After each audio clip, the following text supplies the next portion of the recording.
veut aller chercher la première place. Pour cette nouvelle saison de Top Chef, 12 candidats ont réussi leur entrée dans le concours. C'est beau, hein?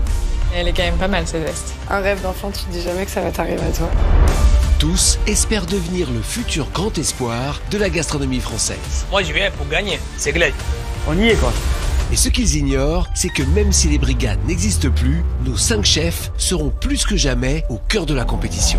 Au fil des semaines, en plus de les découvrir et de les juger à travers leurs plats, ils vont les observer au plus près et leur délivrer de précieux conseils afin de repérer celui ou celle qu'ils estiment capable d'aller au bout. Ta recette, c'est une très bonne idée, mais avec modération tout ça en fait, faut que tu sois fin. Allez, on se dépêche. Il n'y a rien de mauvais à essayer des choses et parfois se planter, mais c'est pas grave en fait, il y a un moment, il faut y aller. Ça chamboule, hein. Un plat qui fait parler, ça, c'est sûr, hein. Je suis persuadée que t'es vraiment intéressante. Et par contre, il faut que tu t'ouvres en fait. Il faut vraiment qu'on arrive à sentir un peu ta personnalité. Moi j'ai envie de savoir qui tu es quand je goûte les plats, quoi. Il est surprenant, ce petit, hein. T'as ce qu'il faut dans les mains. Ne change pas ta cuisine. Tu vas monter le niveau, mais les autres aussi vont monter le niveau. Ouais, c'est clair. Et à la fin, il n'en reste qu'un. T'as compris, t'es intelligent, tu peux le faire. Moi je crois en toi en tout cas, hein. Je suis convaincu qu'on doit en finale. Sans que les candidats ne le sachent, dans l'ombre, les chefs préparent leur choix. Et le moment venu, chaque chef désignera son favori. Celui qu'il décidera de coacher et d'emmener jusqu'en finale. Alors, quels seront les 5 candidats choisis par les chefs? Et lequel d'entre eux deviendra le grand gagnant de cette nouvelle saison de Top Chef?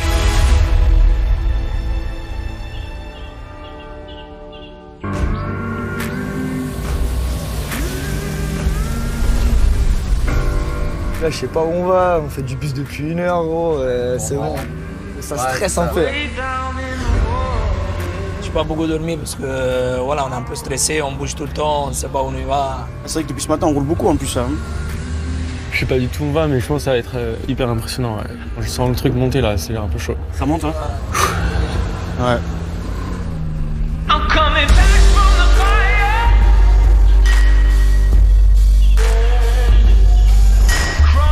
Après avoir relevé les défis de Tignes autour de la cuisine réconfortante de montagne, puis du Touquet en explorant l'univers de la cuisine de bord de mer, les candidats vont cette fois être immergés dans un univers culinaire très différent. Un nouveau terrain de jeu de haute volée dans lequel ils devront faire preuve d'exigence mais aussi de créativité pour éviter d'être celui ou celle qui sera éliminé ce soir. Bon bah les gars, hein, plus qu'à y aller maintenant.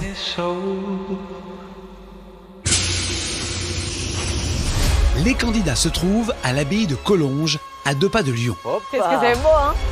Un lieu de réception mythique imaginé par le grand Paul Bocuse. Là on est chez le GOAT les gars. On est chez le GOAT. Un lieu où depuis des décennies se sont écrites certaines des plus grandes pages de la gastronomie française. T'as la pression ou quoi? T'as la pression ou quoi? Là, il y a une pression de ouf, hein. Paul Bocuse. C'est juste hyper impressionnant. C'est un truc assez fou, là. C'est vraiment un truc fou. Oh là là là. Voilà, monsieur Paul. Il est là. Inclinez-vous. C'est la mecque de la cuisine, donc c'est juste énorme de rentrer ici. À toute polo. En entrant dans la salle du Grand Limonaire, à l'esprit de fête foraine cher à Paul Bocuse et à son goût du spectacle, Oh là là. Ah ouais, c'est stylé. les candidats pénètrent dans un espace qui a accueilli les plus grands dîners, réunissant les plus grands chefs français. Mais c'est ouf, hein. C'est dingue. La salle, elle est mythique. Fais-moi tous les noms, frère. Ça fout la pression, hein. Leurs noms, gravés jusque dans les murs, témoignent de cette histoire, de cette transmission et de l'exigence qui a façonné la cuisine française. Oh là là, c'est une dinguerie. Incroyable. Incroyable, ouais. Oh là là. Ici, on ne vient pas simplement pour cuisiner, on se mesure à un héritage. Tous ceux qui avaient pas peur, ils ont peur maintenant, c'est bien. Oh la vache!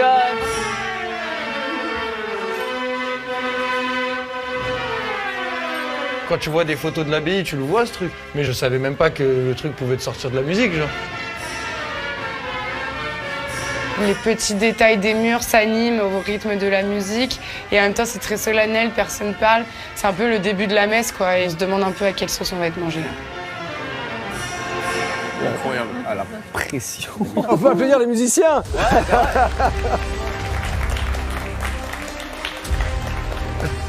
Nous sommes chez le pape de la cuisine, Monsieur Paul. Cette année, Paul Bocuse aurait eu 100 ans. Il a réinventé la cuisine française avec une idée révolutionnaire. Faire sortir les chefs de leur cuisine pour aller au contact des clients. Découpe en salle, flambage, tour de main culinaire. Le cuisinier devient l'acteur d'un grand spectacle pour le plaisir des convives. C'est ce que font aujourd'hui les chefs de la nouvelle génération. Yannick Aleno, par exemple, qui a choisi d'ouvrir sa cuisine et d'aller à la rencontre de ses convives, au plus près du geste. Ici, la cuisine ne se contente plus d'être dégustée, elle se vit et se raconte. Ou encore Jérôme Banquetel, qui n'hésite pas à venir en salle pour finaliser ses plats, comme ses filets de maquereau, dont la cuisson est terminée en cocotte sur pierre chaude, arrosée de vin blanc à la dernière seconde. Une manière de créer un lien direct et de fidéliser par l'émotion et l'interaction. Ce soir, vous allez devoir redoubler de créativité pour vous aussi élever votre cuisine et faire naître une véritable émotion lors de la dégustation. Ce soir, vous allez revisiter des plats emblématiques de Paul Bocuse et en proposer des interprétations singulières au jury pour vous montrer digne de son héritage.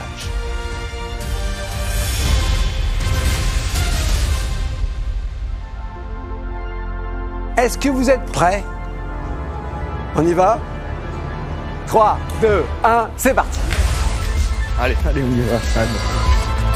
Les candidats sont répartis en 3 équipes et vont s'affronter à travers 2 défis. L'équipe la moins performante ira en défi éliminatoire et l'un de ces candidats sera éliminé. Place au premier défi. Créer une soupe surprise à la dégustation façon soupe VGE. La soupe VGE est une création emblématique de Paul Bocuse datant de février 1975. À l'occasion de la remise de sa Légion d'honneur par le président Valéry Giscard d'Estaing, Paul Bocuse organise un dîner d'exception à l'Élysée entouré de grands chefs étoilés. Pour l'entrée, Paul Bocuse a une idée de génie. Servir une soupe dans un bol scellé sous un dôme de pâte feuilletée afin de créer une véritable surprise au moment de la dégustation. Pour accéder à la soupe, il faut casser cette croûte feuilletée qui enferme un consommé de bœuf aux truffes noires et au foie gras agrémenté de carottes, de céleri et de champignons de Paris. Au-delà de l'effet spectaculaire, ce dôme a une fonction essentielle, conserver la chaleur et apporter une texture supplémentaire à la dégustation. Impressionné par cette création, Valéry Giscard d'Estaing autorise Paul Bocuse à baptiser ce plat de ses initiales, VGE.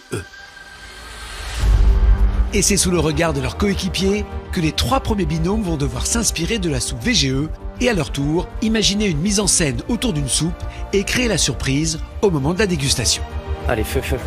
Pour ce premier défi, l'équipe rouge a choisi d'associer Viviana, notre chef italienne qui travaille en famille dans son restaurant, à Antoine, un jeune sous-chef d'un restaurant 3 étoiles, déjà remarqué à Tignes, où il a montré qu'il pouvait s'imposer comme l'un des favoris de la saison. Du coup, avec Antoine, on est créatif de ouf. Je pense qu'on peut avoir des bonnes idées. il faut vraiment le truc ludique, vraiment sympa. Venez chercher, genre, et faire bouger les clients comme si on allait au marché et trouver le produit qui contiendra la soupe justement. C'est tout ce que je veux dire.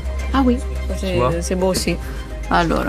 Quand ils l'ont trouvé, ils nous la donnent et on pourra leur servir. Mais tant qu'ils n'ont pas trouvé la soupe, il n'y a pas de soupe. Il n'y a pas de plat. Ah ouais, ah non, c'est une bonne idée. Ouais, c'est une bonne idée. T'arrives, t'as quelque chose à faire, c'est pas juste à l'assiette et on te montre un truc. Il y a un vrai esprit participatif et ça, c'est cool.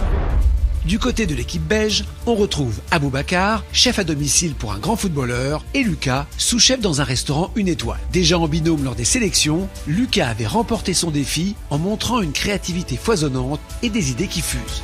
Là, c'est l'assiette, ok. Billes de tomates et une opaline au-dessus et l'autre tomate chaude. Toi, tu voyais plutôt quoi? La soupe, pour moi, j'ai toujours mis du beurre dedans. J'aurais dû mettre juste un petit bout de beurre dans la...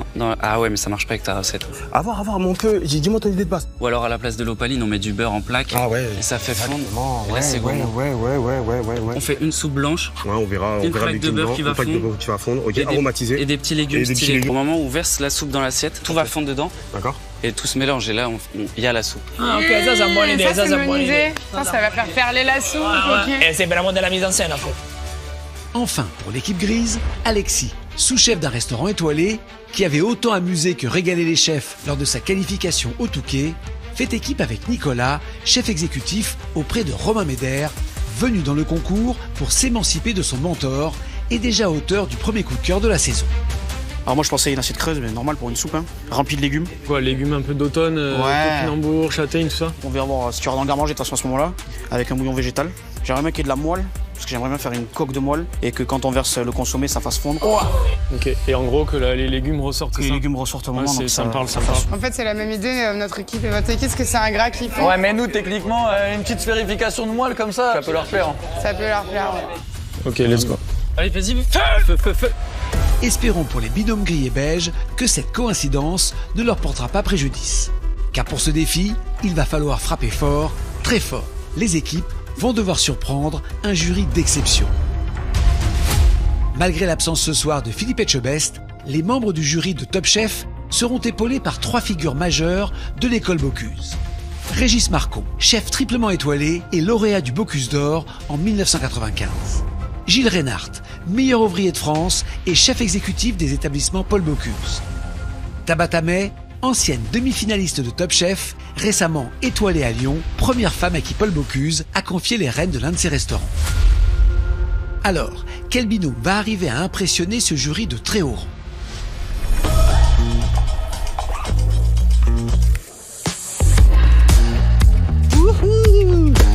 Ok, chaud. On reprend le carnet avec les ingrédients qu'on a. Là, faut qu'on remette les idées avec les goûts. Comme ça, on part carré. Beurre, duxelles de champignons, ça te va? Je mets base de champignons, des herbes. Ok. Voilà. Le concept, ça va être de faire une soupe base un peu neutre. Une fois qu'on la verse dans l'assiette, le beurre va fondre et ça s'assaisonne au moment du service dans l'assiette. Avec le beurre, la soupe et les légumes. Ça fait vraiment une harmonie.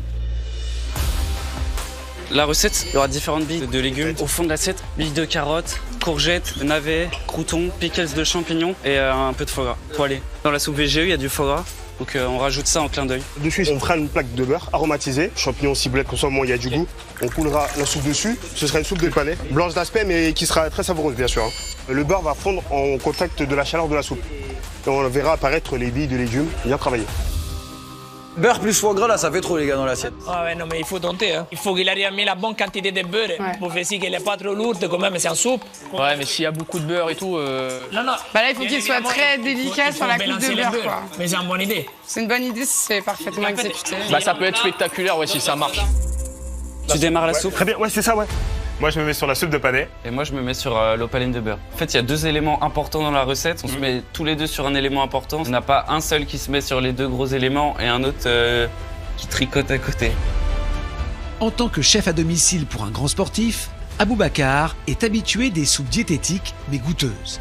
Et il compte bien montrer tout son talent pour faire la différence en commençant par la confection d'un bouillon de légumes. Là, j'ai lancé un bouillon de légumes parfumé avec des carottes, du céleri, de l'ail. Je mets un peu de thym et de laurier. Je mets un volume d'eau dedans. Je laisse bouillir une trentaine de minutes pour que les légumes se diffusent dans le bouillon. Avec ça, on va additionner avec la purée de panais, un peu crémée. L'idée du bouillon de légumes, c'est vraiment de rajouter de la saveur au panais. Parce que sinon, que du panais, pour moi, je trouve pas ça intéressant. On mixera, comme ça fera une soupe blanche. L'idée, c'était d'avoir ce côté inattendu. On voit une soupe blanche, on dit qu'est-ce que c'est ça? Oh, c'est blanc, sans saveur. Mais quand ils vont verser la soupe sur l'opaline de beurre et goûter l'ensemble du plat, ils seront très surpris. Je le sens chaud à côté. Ouais, je suis chaud. Confiance à notre recette.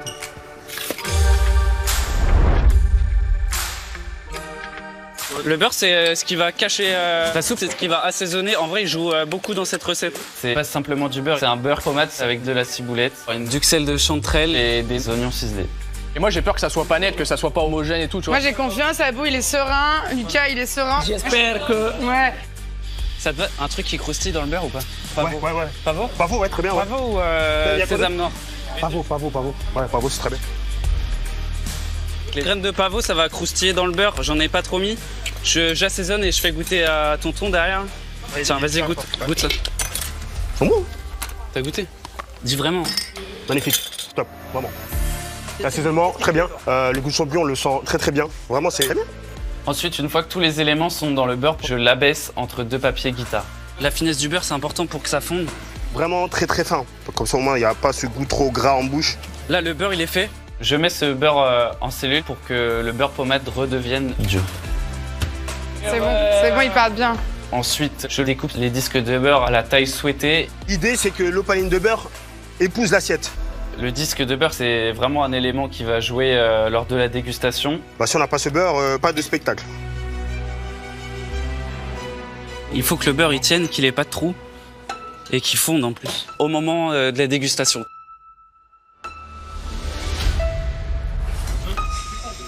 Je viens de voir que les collègues en face, visiblement, ils font une coque de beurre. On mise tous sur cet effet de surprise de moelle qui va disparaître. Il faut un peu la même technique que nous, je pense, donc c'est pas rassurant.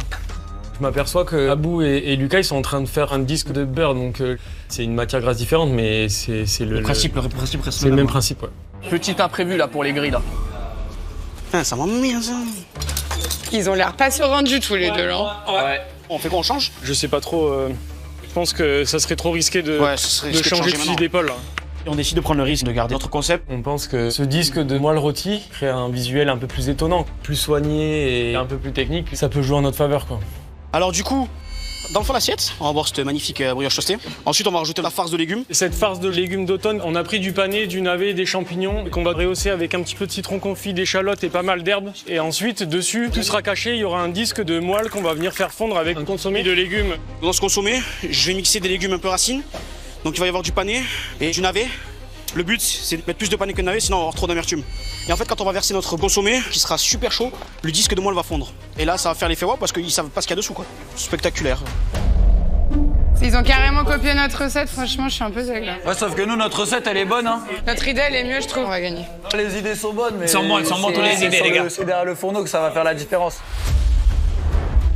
On mise tous sur cet effet de surprise de moelle qui va disparaître, donc c'est un peu le nerf de la guerre pour nous, je pense. Hein. Ouais, la moelle, il faut que je la fasse rôtir. Il a combien ton four là? J'ai mis à 200. Vas-y, bah, t'as un demi-gastro pour moi comme ça? J'ai l'impression que Nico il part sur le détail et Alexis il part sur la protéine et sur le gros du taf. Donc ils ont l'air de bien s'être répartis les tâches, ils ont pas envie de se marcher dessus, franchement. Très bonne idée. Ouais.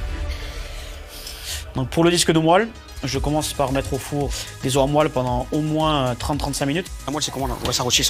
Ah, la moelle elle sent la moelle rôtie là, c'est bien ça. L'intérêt de le rôtir, ça va vraiment donner un marqueur de viande grillée, donc je pense que ça peut être top. Une fois que les os ont complètement fondu et que la moelle est cuite, je la filtre. On a la moelle, c'est bien. Tu as ça, on est là. Hein Nico? Ça sent bon, ouais. Sur une étape cruciale là, il faut que je fasse les disques de moelle. On va juste créer une fine plaque de moelle. Le disque de moelle, le défi technique, c'est de ne pas le faire trop épais pour pas qu'il reste figé en fait. Et que ce soit pas trop gras à la dégustation non plus. Là, j'ai fait une épaisseur comme ça, hein, je pense que ça va. Ouais. Mais je vais la mettre au froid, j'arrive. Chaud devant, chaud cellule. Et ça va se décoller du papier? Sûr? Si la moelle fond pas, c'est cata. C'est vraiment l'élément central de la recette, c'est là où on va retrouver vraiment tous les goûts. L'objectif, c'est de ramener les points à l'équipe, ça nous permettrait d'avoir une petite avance. Mais ils sont partis quand même dans un truc compliqué, les gars. Donc là, il faut que je décolle mes disques de moelle. Ah, c'est l'étape cruciale là. Hein. Ils sont nets, ils sont propres. T'es sûr que ça va fondre? Ouais, je suis sûr ça. Ils me fondent déjà entre les mains. Il faut que le bouillon il soit ultra chaud par contre. Je les laisse au frais pour pouvoir les décoller. Hein. Ils sont un peu épais, non? Oh là là, t'as... Allez les gars là. Ouais, je m'inquiète parce que le risque, forcément, c'est une moelle trop épaisse qui fond pas, un bouillon pas assez chaud qui fait pas fondre la moelle. C'est les pires trucs qui puissent nous arriver. C'est très risqué. Là, je commence à avoir des gros doutes. Tu me fais douter. Hein. J'ai encore un disque de moelle. Je vais essayer avec de l'eau chaude. Voir si ça fond. On a un peu d'eau chaude. Je prends un disque de... J'en ai un en plus là-bas. On le prend, on le fait fondre, on voit ce qui se passe. Bah là, j'ai un pic de stress. Donc, on va faire un test avec de l'eau chaude. Je verse, je verse. Bon, ça fond. Mais qu'elle était pas à 100%, elle était pas bouillant. Non, non, mais ça va fondre. En plus, il y a 2 épaisseurs. Ouais, il y a 2 épaisseurs, monsieur. Ah oui, ok, ça va le faire. Oh, ça va le faire. Premier soulagement, ouais. Premier soulagement parce que ça marche. En plus, c'est un peu bon. Juste avec de l'eau. Goûte juste l'eau et la moelle en vrai. Pourquoi? Bah, c'est bien la texture de la moelle. T'as vu comment ça enrobe la bouche, tu sens bien la moelle. Mec, c'est en aromatique, c'est énorme. C'est énorme. C'est bon ça, hein. Elle a un goût frère de moelle, mec, c'est trop bon. On va marquer les points, les gars, cherchez pas. Alexis, c'est quelqu'un d'assez explosif. Il est dans la folie, extraverti. Tac, tac, tac. Ah, ça me plaît, ça. J'adore. Moi, je suis plus quelqu'un, pas sur la retenue, mais plus calme. Il y a 2 forces un peu différentes, mais qui ont l'air de bien s'emboîter, donc entre guillemets. Ouais. D'un côté, le Catalan, sous-chef dans un restaurant étoilé. Une personnalité solaire, pleine d'humour, qui a immédiatement marqué les esprits au Touquet. Je suis hyper impressionné déjà. C'est pour ça les lunettes noires? C'est juste qu'elles se teintent avec la lumière quoi. Donc dans une cuisine elles sont pas teintées quoi. Mais ça tombe bien parce qu'on n'ira pas dans les cuisines de Top Chef cette année donc. Elles seront tout le temps teintées quoi du coup.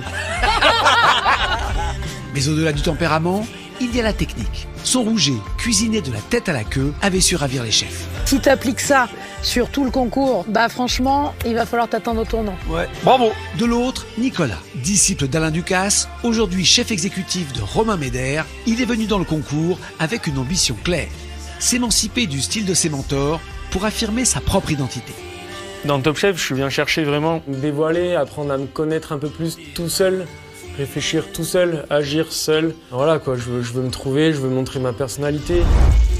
Le jeune chef parisien a eu l'occasion de s'illustrer lors du défi éliminatoire à Tignes. Sa tortilla au chorizo lui avait valu le premier coup de cœur de la compétition. C'est pas donné à tout le monde de pouvoir faire une assiette comme ça. Il y avait beaucoup de styles quoi. On a pris beaucoup de plaisir tous, unanimement. Donc je te dis un grand bravo et je te souhaite le meilleur pour la suite. Deux immenses potentiels qui font d'eux de sérieux concurrents sur ce défi. Mais alors qu'Alexis prépare son consommé de panais, c'est vraiment notre élément qui va faire l'effet waouh au dernier moment. Donc du coup c'est un peu une étape clé quoi. C'est une étape clé de la recette. Il surprend une phrase de l'équipe beige qui risque de le déstabiliser. Goûte, dis-moi la texture, qu'est-ce que t'en penses? La soupe de panais elle est bonne. Non. Putain, ils font pareil que nous. Allez, c'est chaud là. Je comprends que ça les mette en panique en vrai, c'est normal. C'est embêtant parce que si on part sur la même soupe, bah en fait, on fait la même idée que les copains quoi. J'en ai marre des belges, déjà qu'ils font le même concept avec un disque de matière grasse. Là, je me rends compte qu'ils font la même soupe que nous, un consommé de pané, donc ça me fait un peu peur à ce moment-là. Il faut que le consommé soit vraiment waouh, qu'il soit incroyable, parce que du coup, s'ils font pareil, il faut que le consommé soit ultra lourd. Hein. Comment on pourrait l'intensifier ce consommé là? Hein, Nico? Il faut l'acidifier. Après ouais je pense, mais fais gaffe parce que j'ai mis du vinaigre dans la farce déjà. Qu'est-ce qu'on fait? Bah c'est eux qui nous ont copiés donc ils peuvent changer de recette. Hein. Ils vont se démarquer, ils vont trouver une solution laser là, donc c'est bon. On fait une pâte de citron brûlée. Ah ouais? Vas-y feu. Je prends le blender. Ouais. Il est fou ce mec. Il est fou, il rajoute des éléments maintenant à la toute fin là. Allez les gars là, on y va putain, allez-y là. Lâchez rien là. Il est malade ce mec. Ah ça me plaît ça. T'es un malade, il y a tout ce qu'il faut là. Vas-y régale-toi. Ah, qu'est-ce qu'il y a les Belges, vous avez peur? Ouais. Hein? Je comprends. À votre place, j'aurais peur aussi. Chalumeau. La pâte de citron brûlée, ça sera vraiment un élément qui va piquer cette soupe. Je brûle les citrons très fort. Ensuite, je les cuis vraiment au four pour les rendre vraiment tendres et ensuite je les mixe. C'est juste un petit point, vraiment un petit kick qui sera caché au fond de l'assiette.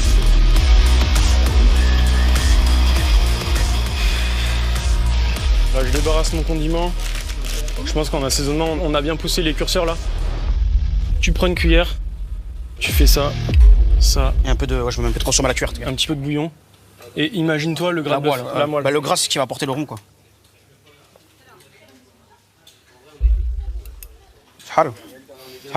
T'es content ou pas? Ouais, c'est bon. Je suis trop content de cette pâte de citron brûlée qui va envoyer le plat sur une autre dimension.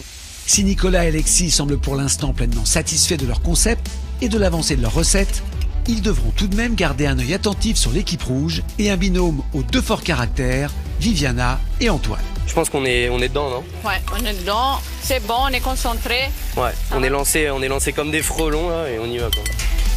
Prêts à coiffer les deux autres équipes avec leur idée singulière de jouer avec le jury et de cacher leur soupe dans un légume. Le contenant, ce sera un céleri. On pourra venir servir la soupe depuis ce céleri justement. Un espèce de trompe-l'œil en fait. En mode la soupière de céleri quoi. Ah, pas mal, c'est une bonne idée ça. Faut bien creuser, qu'on puisse mettre la bonne quantité de céleri dedans.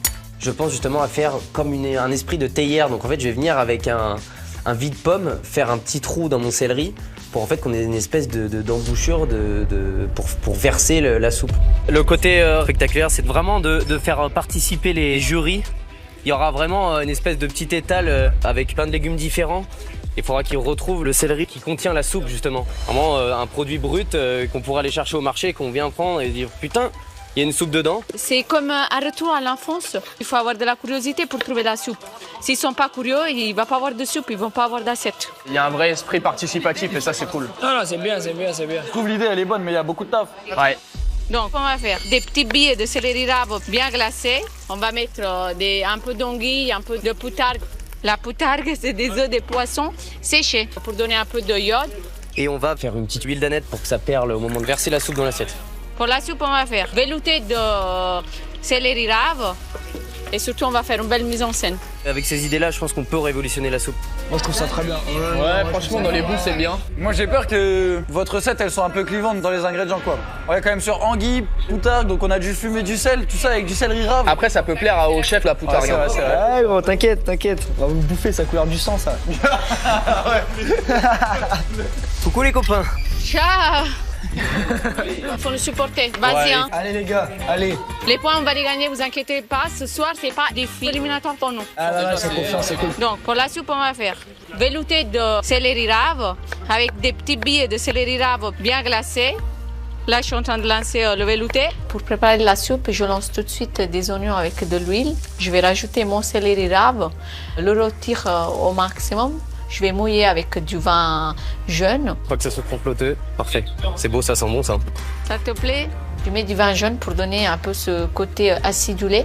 La texture de velouté, il faudra qu'elle soit vraiment bien nappante, bien belle, très réconfortante. Faut vraiment avoir quelque chose vraiment comme une caresse, vraiment très très sympa quoi. C'est bon, je vais mixer. C'est assez cuit, je pense. Oui, pour moi c'est cuit.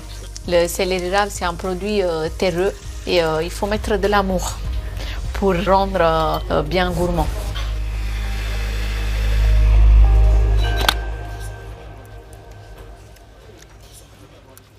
Là-dedans, on peut mettre du jus de citron aussi, je pense, juste un chouï. Oui. Tu comprends? Si. Là, je rajoute un peu de citron pour donner un peu de peps. C'est important pour partir un peu plus loin au niveau du goût. Goûte.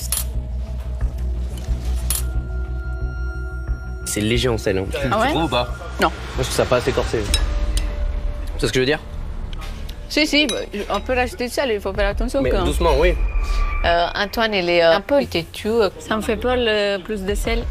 Comme tu veux, mais là, vraiment, c'est pas assez. Honnêtement, avec Antoine, j'ai l'impression qu'il y a toujours quelque chose qui ne va pas. Après, Non, on a vraiment. l'anguille. Oui, je sais, mais Ouais, moi, j'aime bien quand ça tabasse, genre, tu vois ce que je veux dire? Si, Pour si, que ça soit, tous les goûts soient forts. Là, il se met à la place du chef. Et ça me fait chier. Ils veulent contrôler tout, je le laisse faire parce que j'ai pas envie de m'embrouiller. Moi, je veux juste que tout ça se passe bien. On est là pour gagner ensemble. Tac, c'est bon, stop, j'en mets pas plus. Non, c'est bon. Je peux paraître très chiant, c'est pas contre Viviana, mais je veux aller chercher la première place, c'est mon but. Antoine, c'est notre homme pressé de la saison. Victorieux haut la main lors de son premier défi à Tignes, avec sa tortille fondue, il a déjà tapé dans l'œil des chefs. C'est une belle entrée en matière. Il n'y a rien à enlever dans ton plat. C'est vrai? Bah merci beaucoup. Allez, ça va. Merci. Merci beaucoup. C'est comment son prénom, lui, déjà? Antoine, je crois, non? Il s'impose comme un favori potentiel et ne cache pas ses ambitions. Je suis un gagnant, je veux gagner, je veux être premier ou rien. Il n'y a pas le choix, en fait. Bah, de toute façon, je perdrai pas, donc ce serait pas... Il n'y a pas d'échec possible. Mais au tableau, il y a une petite ombre. Antoine est un mauvais perdant.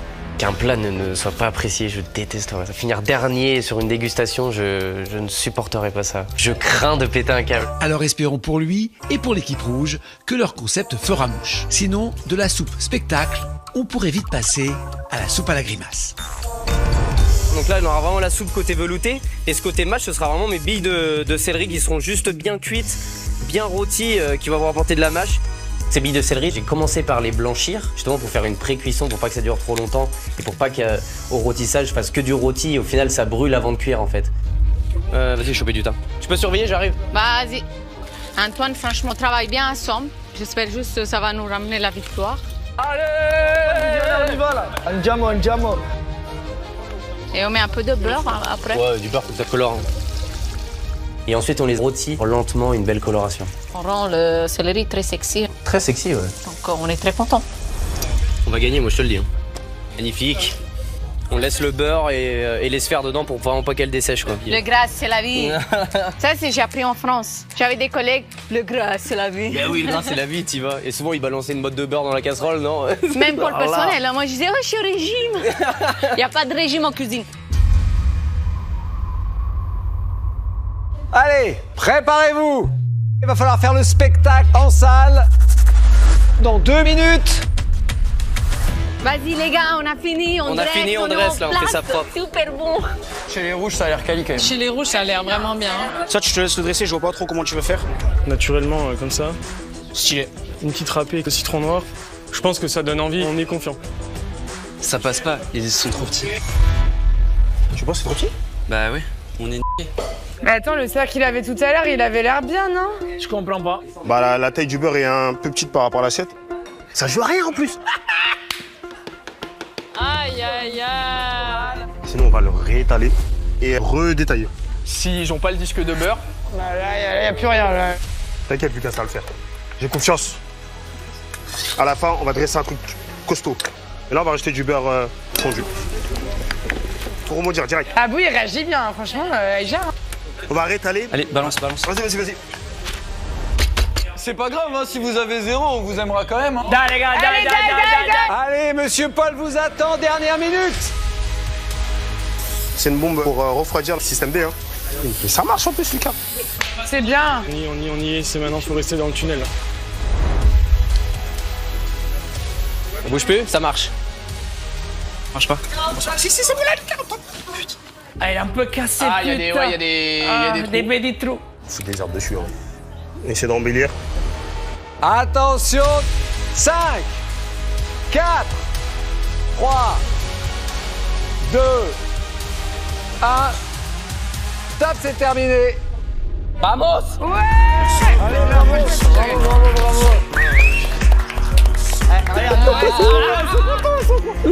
J'espère bien, hein. C'est beau. Non, mais franchement, c'est trop cool. Place maintenant à la dégustation.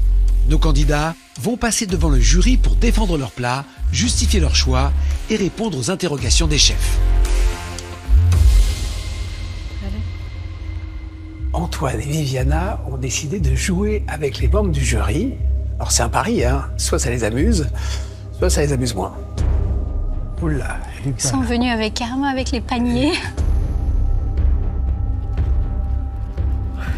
Et vous n'avez pas encore cuisiné? Ouais, c'est ça. Non, on n'a pas eu le temps, je suis désolé. D'accord. On amène les légumes directement. Retour du marché. Exactement. C'est en fait, on doit faire notre soupe. Alors, qu'est-ce que vous avez cuisiné? Là, en fait, notre idée, c'est à vous de trouver la soupe. Ah, c'est dans un produit qu'il y a la soupe? Je comprends pas. On vous invite à vraiment venir regarder nos beaux produits et trouver où est notre soupe. C'est dans le poireau. Tabata, vas-y. Oh là là.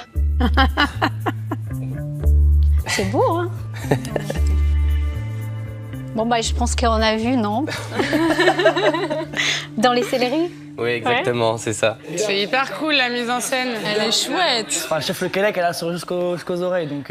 Ils ont tous le sourire, les chefs. Mais alors, il y a quoi dans le céleri? Alors, La dans le soupe. céleri, vas-y, explique. Il y a une soupe de céleri et à côté, on a fait des billes de céleri revenus avec du beurre et du thym. On va accompagner ça avec de la boutargue, de l'anguille fumée, du citron caviar et une huile d'aneth qui va nous donner un peu une note herbacée.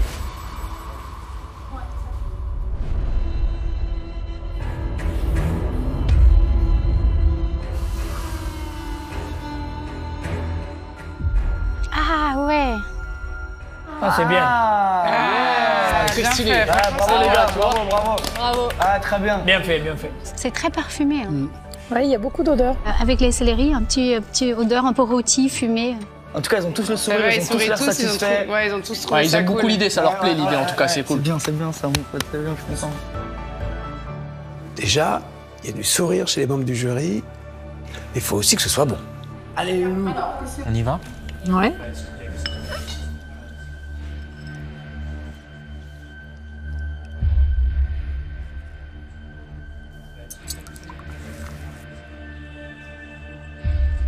La soupe me donne un aspect trop épais pour moi. Oui.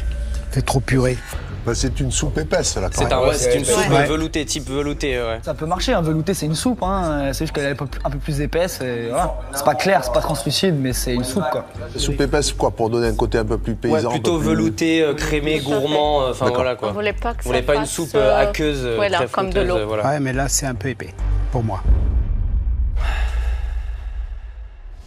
Ah. Je rejoins un petit peu Régis parce qu'en fait, il se passe plein de choses, il y a beaucoup de saveurs. Très bien, c'est très Mais bon. on est à la limite de la soupe et du potage, on est presque sur une entrée un peu déstructurée. C'est très intéressant. Est-ce qu'on est véritablement dans une soupe? Ça, c'est notre version de la soupe. Oui. Surtout qu'il y a quand même beaucoup d'huile. C'est ce que j'ai, voilà. Et donc ça amène encore de l'épaississant. Moi, ce qui me manque, c'est une texture. J'aurais bien aimé avoir quelque chose qui craque un peu sous la dent, et ça, on l'a pas. J'aime bien ça dans une soupe, un crouton, ou je sais pas. C'est de l'anguille qu'il y a, l'anguille fumée? Il y a de l'anguille fumée et Poutard qui vont ramener des notes de fumée et de iodé. Ouais, sauf que ton anguille fumée, elle va sur la poutargue. Hein. La poutargue, on la sent pas énormément, quoi. Hein. Ok. Moi, j'y suis tombée sous la poutargue, donc peut-être que j'ai de la chance. Du coup, ça donne un petit coup de peps. Moi, ça me parle bien parce que j'aime bien les goûts un peu fumés qui apportent justement la gourmandise. Je trouve ça très bon. Merci. Très bon, bah voilà. Il y a un joli jeu sur les billes de céleri. Elles sont bien confites, bien caramélisées autour, un peu desséchées comme ça, mais ça se réhydrate avec le jus. Moi, je trouve que c'est plutôt réussi. Merci beaucoup. Bravo.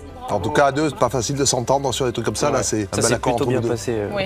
On est assez contents de notre duo. Merci beaucoup. Merci à vous. Merci à tous les deux. Non, mais ça va, regarde, ils sourient, ils leur disent bravo et tout. Non, mais oui, bravo, ils sont bien travaillés. Ils sont trop mignons, en plus avec leur panier de légumes. Bravo les gars, bravo. Je suis assez mitigée. C'est la Dans les question. goûts, on est très bien. On dit c'est le plus important, vraiment. J'espère au moins 2 points. Facile, t'inquiète pas.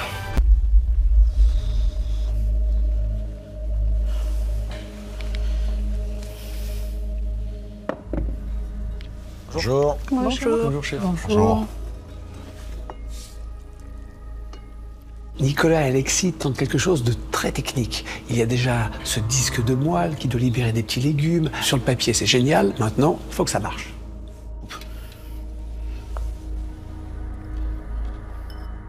En face de nous, on a 7 monuments. La brochette, elle est juste colossale. Et là, ouais, on commence un peu à... Trouille. La trouille qui apparaît là. Alors, qu'est-ce que vous nous avez fait? Alors, on a fait donc une soupe de végétal. Donc à base de pané et de navet, qu'on va venir verser sur un disque de moelle rôti. Et dessous, on a fait un mélange de légumes d'automne, champignons, navets, pané. Et donc du coup, le but, c'est que quand on verse vraiment tout ce bouillon, ça fasse disparaître la moelle et que la soupe apparaisse.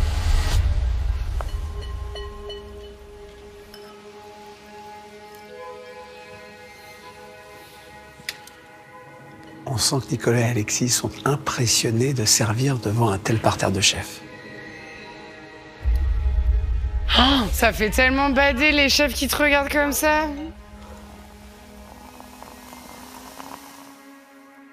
Moi, je suis curieux sur la façon dont vous avez fait la moelle. Je l'ai fait donc rôtir au four longuement pour qu'il y ait un goût de moelle rôti puissant. Et ensuite, je l'ai filtré, je l'ai mise en plaque, coulée sur papier guitare, en porte-piécé. Vous avez pris que le gras, quoi. Ouais, exactement. Moi, je trouve que l'assiette est canon. Je sais pas si le message de la surprise à la dégustation va être compris par les chefs.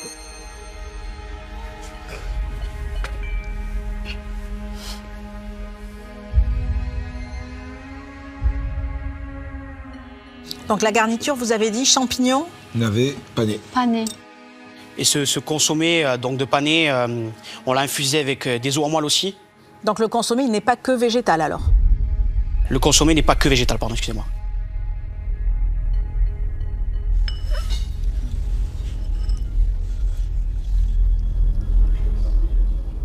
Le disque a fondu, les chefs sont intrigués. Pour l'instant, tout va bien. Il n'y a pas eu de réaction de surprise à la présentation de l'assiette. Donc on est un peu pendu à leurs lèvres et on attend de savoir quelle sauce on va manger.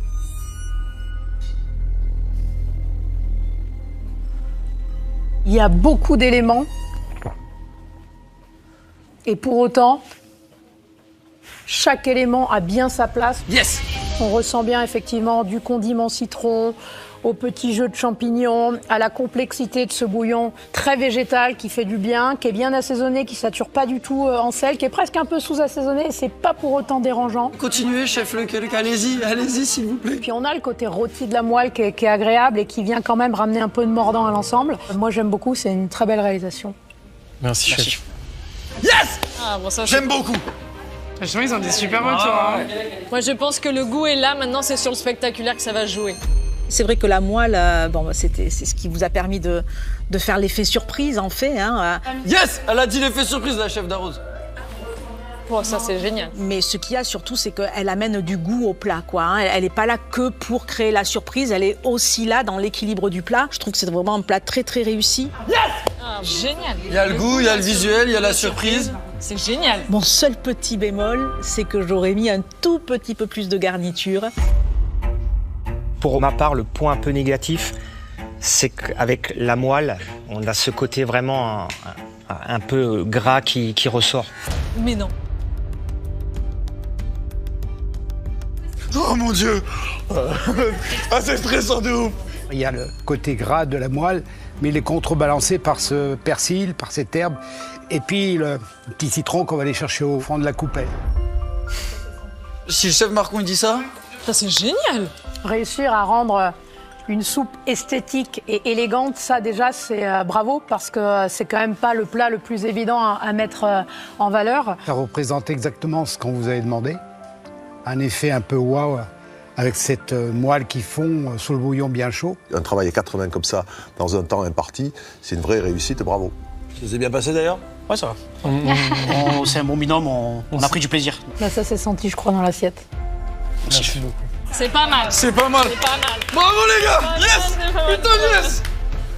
Merci beaucoup, messieurs. Merci. Bravo. Merci. C'est tout ça. Ah, c'est cool. Incroyable, mec. Franchement. Punaise de Putain, je suis soulagé là. Attends que toutes les dégustations soient faites. Ouais, attends, ça peut encore vachement. Que le match soit très serré. Rebondir. Place à Aboubacar et Lucas, qui ont décidé de présenter au chef une soupe au concept quelque peu similaire à celui du binôme précédent. Bonjour. Bonjour.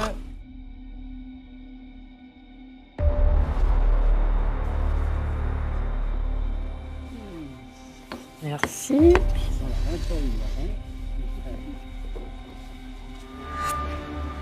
Là, c'est du beurre, ça. Aïe, aïe, aïe, aïe, aïe. Non, Cata. C'est une catastrophe. Il y a plein de beurre et du foie gras. C'est un carnage. Déjà, j'ai une petite question. Votre concept, il est abouti comme vous vouliez? Non. On n'est pas fiers de l'assiette. Juste avant la dégustation, le beurre a fondu. C'est sorti comme ça, malheureusement. Faut que le goût soit bon et un peu plus pour qu'il rattrape le visuel. Donc, faut que ça soit magnifique.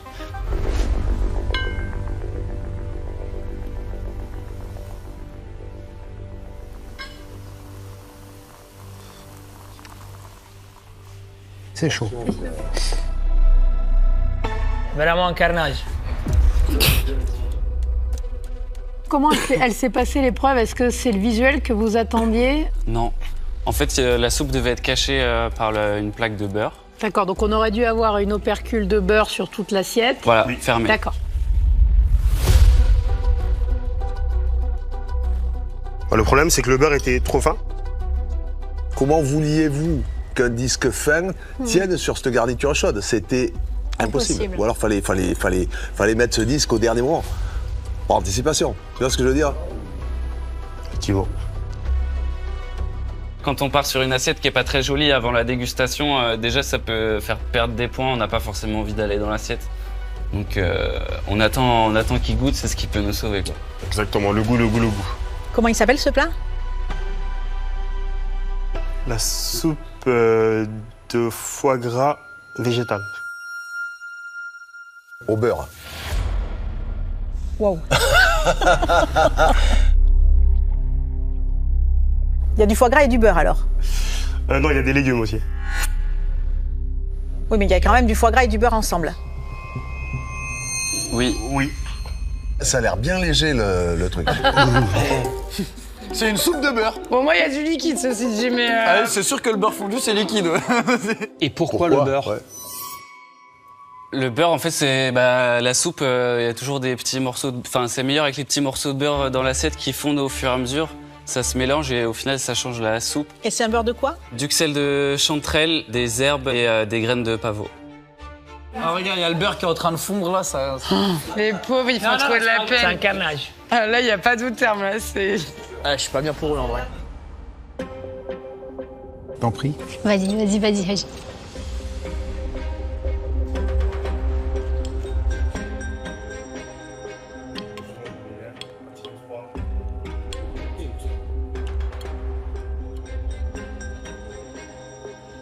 Bon, le concept est intéressant. Hein.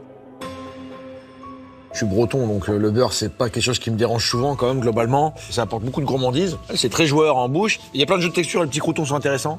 Même le pavot, hein, c'est agréable. Hein. Ouais, je suis très surprise par le pavot qui apporte vraiment quelque chose. Ça anime un peu la dégustation.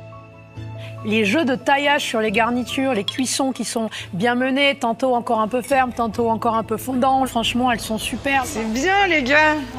Et alors, grosse surprise pour moi, parce que quand j'ai entendu beurre et foie gras, je me suis dit, aïe, qu'est-ce que c'est que ça? Eh bien, écoutez, c'est pas gênant. Très belle harmonie des goûts, très bien équilibré à l'assaisonnement. Bien, c'est une belle soupe, franchement, c'est bon. Franchement, en goût, ils ont l'air contents. Le goût est aussi réussi que le visuel était raté. On risque de finir l'assiette. Ouais, mais je suis en train de la finir. En gros, c'est moche et c'est bon. Dans tous les cas, on va au restaurant, on mange cette soupe. On est content. Ouais. Exactement. C'est un joli travail. Bravo les chefs. Merci, messieurs. Merci. J'espère que ça va être bon pour nous. Hein. C'est bon. C'est marrant, tu l'as pas dit ça non plus. Mais si, je l'ai dit, c'est moche, c'est bon. C'est moche, c'est bon. Ça traduit tout. Tu vois, on a fini. Hein. Du coup, on veut un peu plus, Tabata? Non, ça va. Le jury et les chefs invités se sont concertés pour établir un classement. Le binôme arrivé en tête remportera 2 points. Celui qui se hissera à la 2e place repartira avec 1 point. Quant au dernier binôme, il restera à 0 point. J'ai demandé à Paul Perret de nous dire au nom des membres du jury quel binôme remporte l'épreuve et fait marquer donc 2 points à son équipe. Allez. Alors, l'équipe qui remporte 2 points, et l'épreuve donc, c'est Nicolas et Alexis. Chier, bordel. Bon, allez, c'est pas grave. Il y a encore 1 point à récupérer là. Qui ont formé une très belle équipe avec une recette qui était très bonne et qui avait ces marqueurs qui répondent vraiment à l'épreuve. Bravo les mecs, bravo. Il y a encore 1 point à distribuer très précieux. Je demandais à Glenviel de nous dire quel binôme fait marquer 1 point à son équipe, 1 point qui vaut de l'or. L'équipe qui remporte 1 point est l'équipe de Aboubacar et Lucas. Oh putain, je t'avais dit, mec. Non, c'est faux. Je l'avais dit. Techniquement, il y a eu des difficultés dans la réalisation de ce plat. On n'a pas vraiment été surpris. C'était surpris par l'aspect, ceci dit. Mais par contre, on s'est régalé. Donc c'est pour cela qu'on a attribué ce point. Vas-y, elle a l'air content, mec. On n'a pas gagné. L'équipe d'Antoine et Viviana ne marque pas de points. Putain, sérieux, je m'attendais pas à ça, bordel. Pourquoi, Stéphanie Lequelec? Alors Viviana, Antoine, il y avait quelque chose de bon enfant et un peu ludique, mais on attendait un petit peu autre chose, on est quand même dans Top Chef. Et puis sur la dégustation, il nous a manqué de la fluidité dans ce velouté, et puis une saturation en gras qui nous a, in fine, un peu dérangé. Fais chier. Beaucoup d'incompréhension, je suis très énervé. Je comprends vraiment pas pourquoi, j'ai trouvé ça très très dur. Je sais que dans l'exécution on n'était pas parfait, que dans les goûts c'était plutôt bien, mais je m'attendais vraiment pas à repartir avec 0 point. 2 points pour les gris, 1 point pour les beiges, mais que les rouges se rassurent, les 3 équipes peuvent encore se qualifier pour la suite du concours.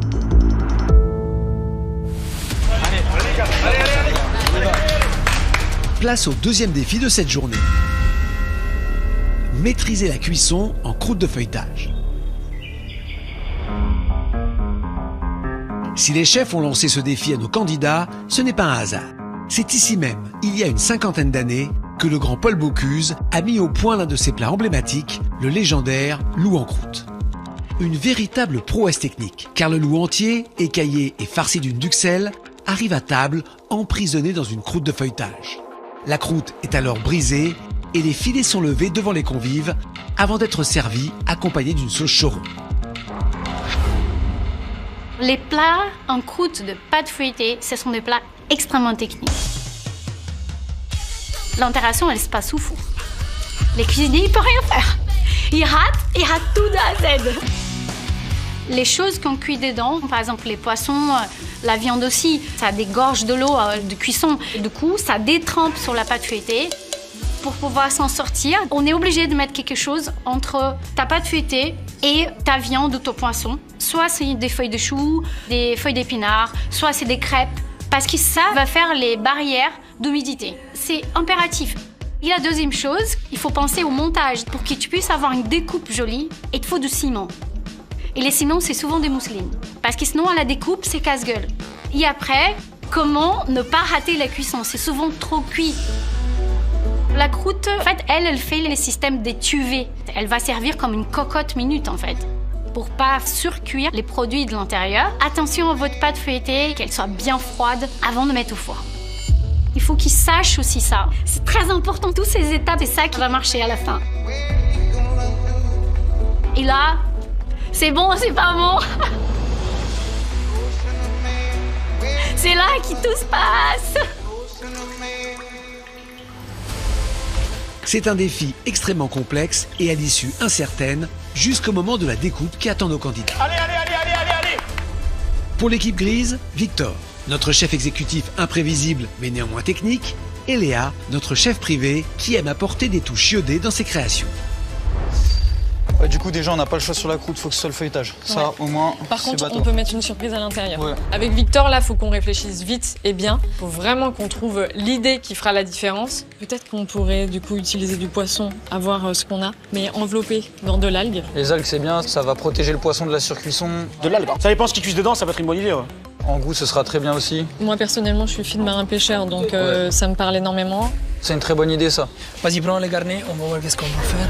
Du côté des Belges, Louise, chef marseillaise au caractère et à la cuisine explosif, et Matteo, notre chef italien dans un restaurant doublement étoilé. C'est pas de fouiller obligatoire. Je pense qu'il faut qu'on parte sur un montage à l'intérieur de quelque chose qui s'empile pour que quand on coupe, ça fasse vraiment quelque chose. Ok. Là, avec la lotte, il y a beaucoup de collagène et tout. La base, c'est la lotte. Quand on met une couche autour, il faut trouver quelque chose. La cuisson de la lotte doit être nacrée, hein. Très important. On a confiance en eux. Vraiment. Pour l'équipe rouge, Théo, chef privé à la sensibilité unique, et Dylan, surnommé le Shark par ses camarades pour son esprit très compétitif. Les rouges sont pour l'instant à 0 point. Alors, vont-ils réussir à remonter au score pour éviter le défi éliminatoire à leur équipe? Ça t'inspire, toi? Moi, perso, les cuissons en croûte, c'est un truc que je fais jamais. J'ai pas trop l'habitude non plus. Après, on va composer avec ce qu'on sait faire tous les deux et on va réussir à sortir quelque chose de pas mal, je pense. Hein. De toute façon, on n'a pas le choix. Ouais, on n'a pas le choix. En plus, on doit ramener les 2 points, donc... On a fait les calculs et ouais, Dylan, là, les calculs, ils sont vraiment... Ah là, c'est pas bon, là c'est 2 points ou rien, donc faut prendre des risques et faut tout casser, là, sur l'épreuve. Moi, je suis chaud de faire un terre-mer si ça te doit. Ouais, vas-y. On part sur la viande en cuisson, juste, on va bien marquer le bœuf parce que sinon, il va relâcher du sang, on le marque bien au début. Ouais, faut le saisir. Ah, ils partent sur du bœuf. On sait qu'on doit prendre des risques pour amener les 2 points, donc on prend le pari de faire nous de la viande pour aller dans une direction différente des autres équipes qui, je pense, vont s'orienter justement sur du poisson en croûte, feuilleté. Ouais, c'est pas con. Si c'est bien fait, la viande, ça va très bien. Je suis d'accord avec ça. Viens, on fait un jus de poisson avec. Comme ça, on va contraster. Mais c'est bien d'ajouter bœuf, iode, et tu contrastes justement avec un jus poissonneux, genre. Terre-mer, moi j'adore, ça me parle d'ouf. Je suis motivé, hein. Si c'est vraiment très bien maîtrisé, je vois pas où est le problème, quoi. Bon, vas-y, viens, on y va. Vas-y, on va... Allez, on récupère nos trucs, là. De la maîtrise, il va en falloir.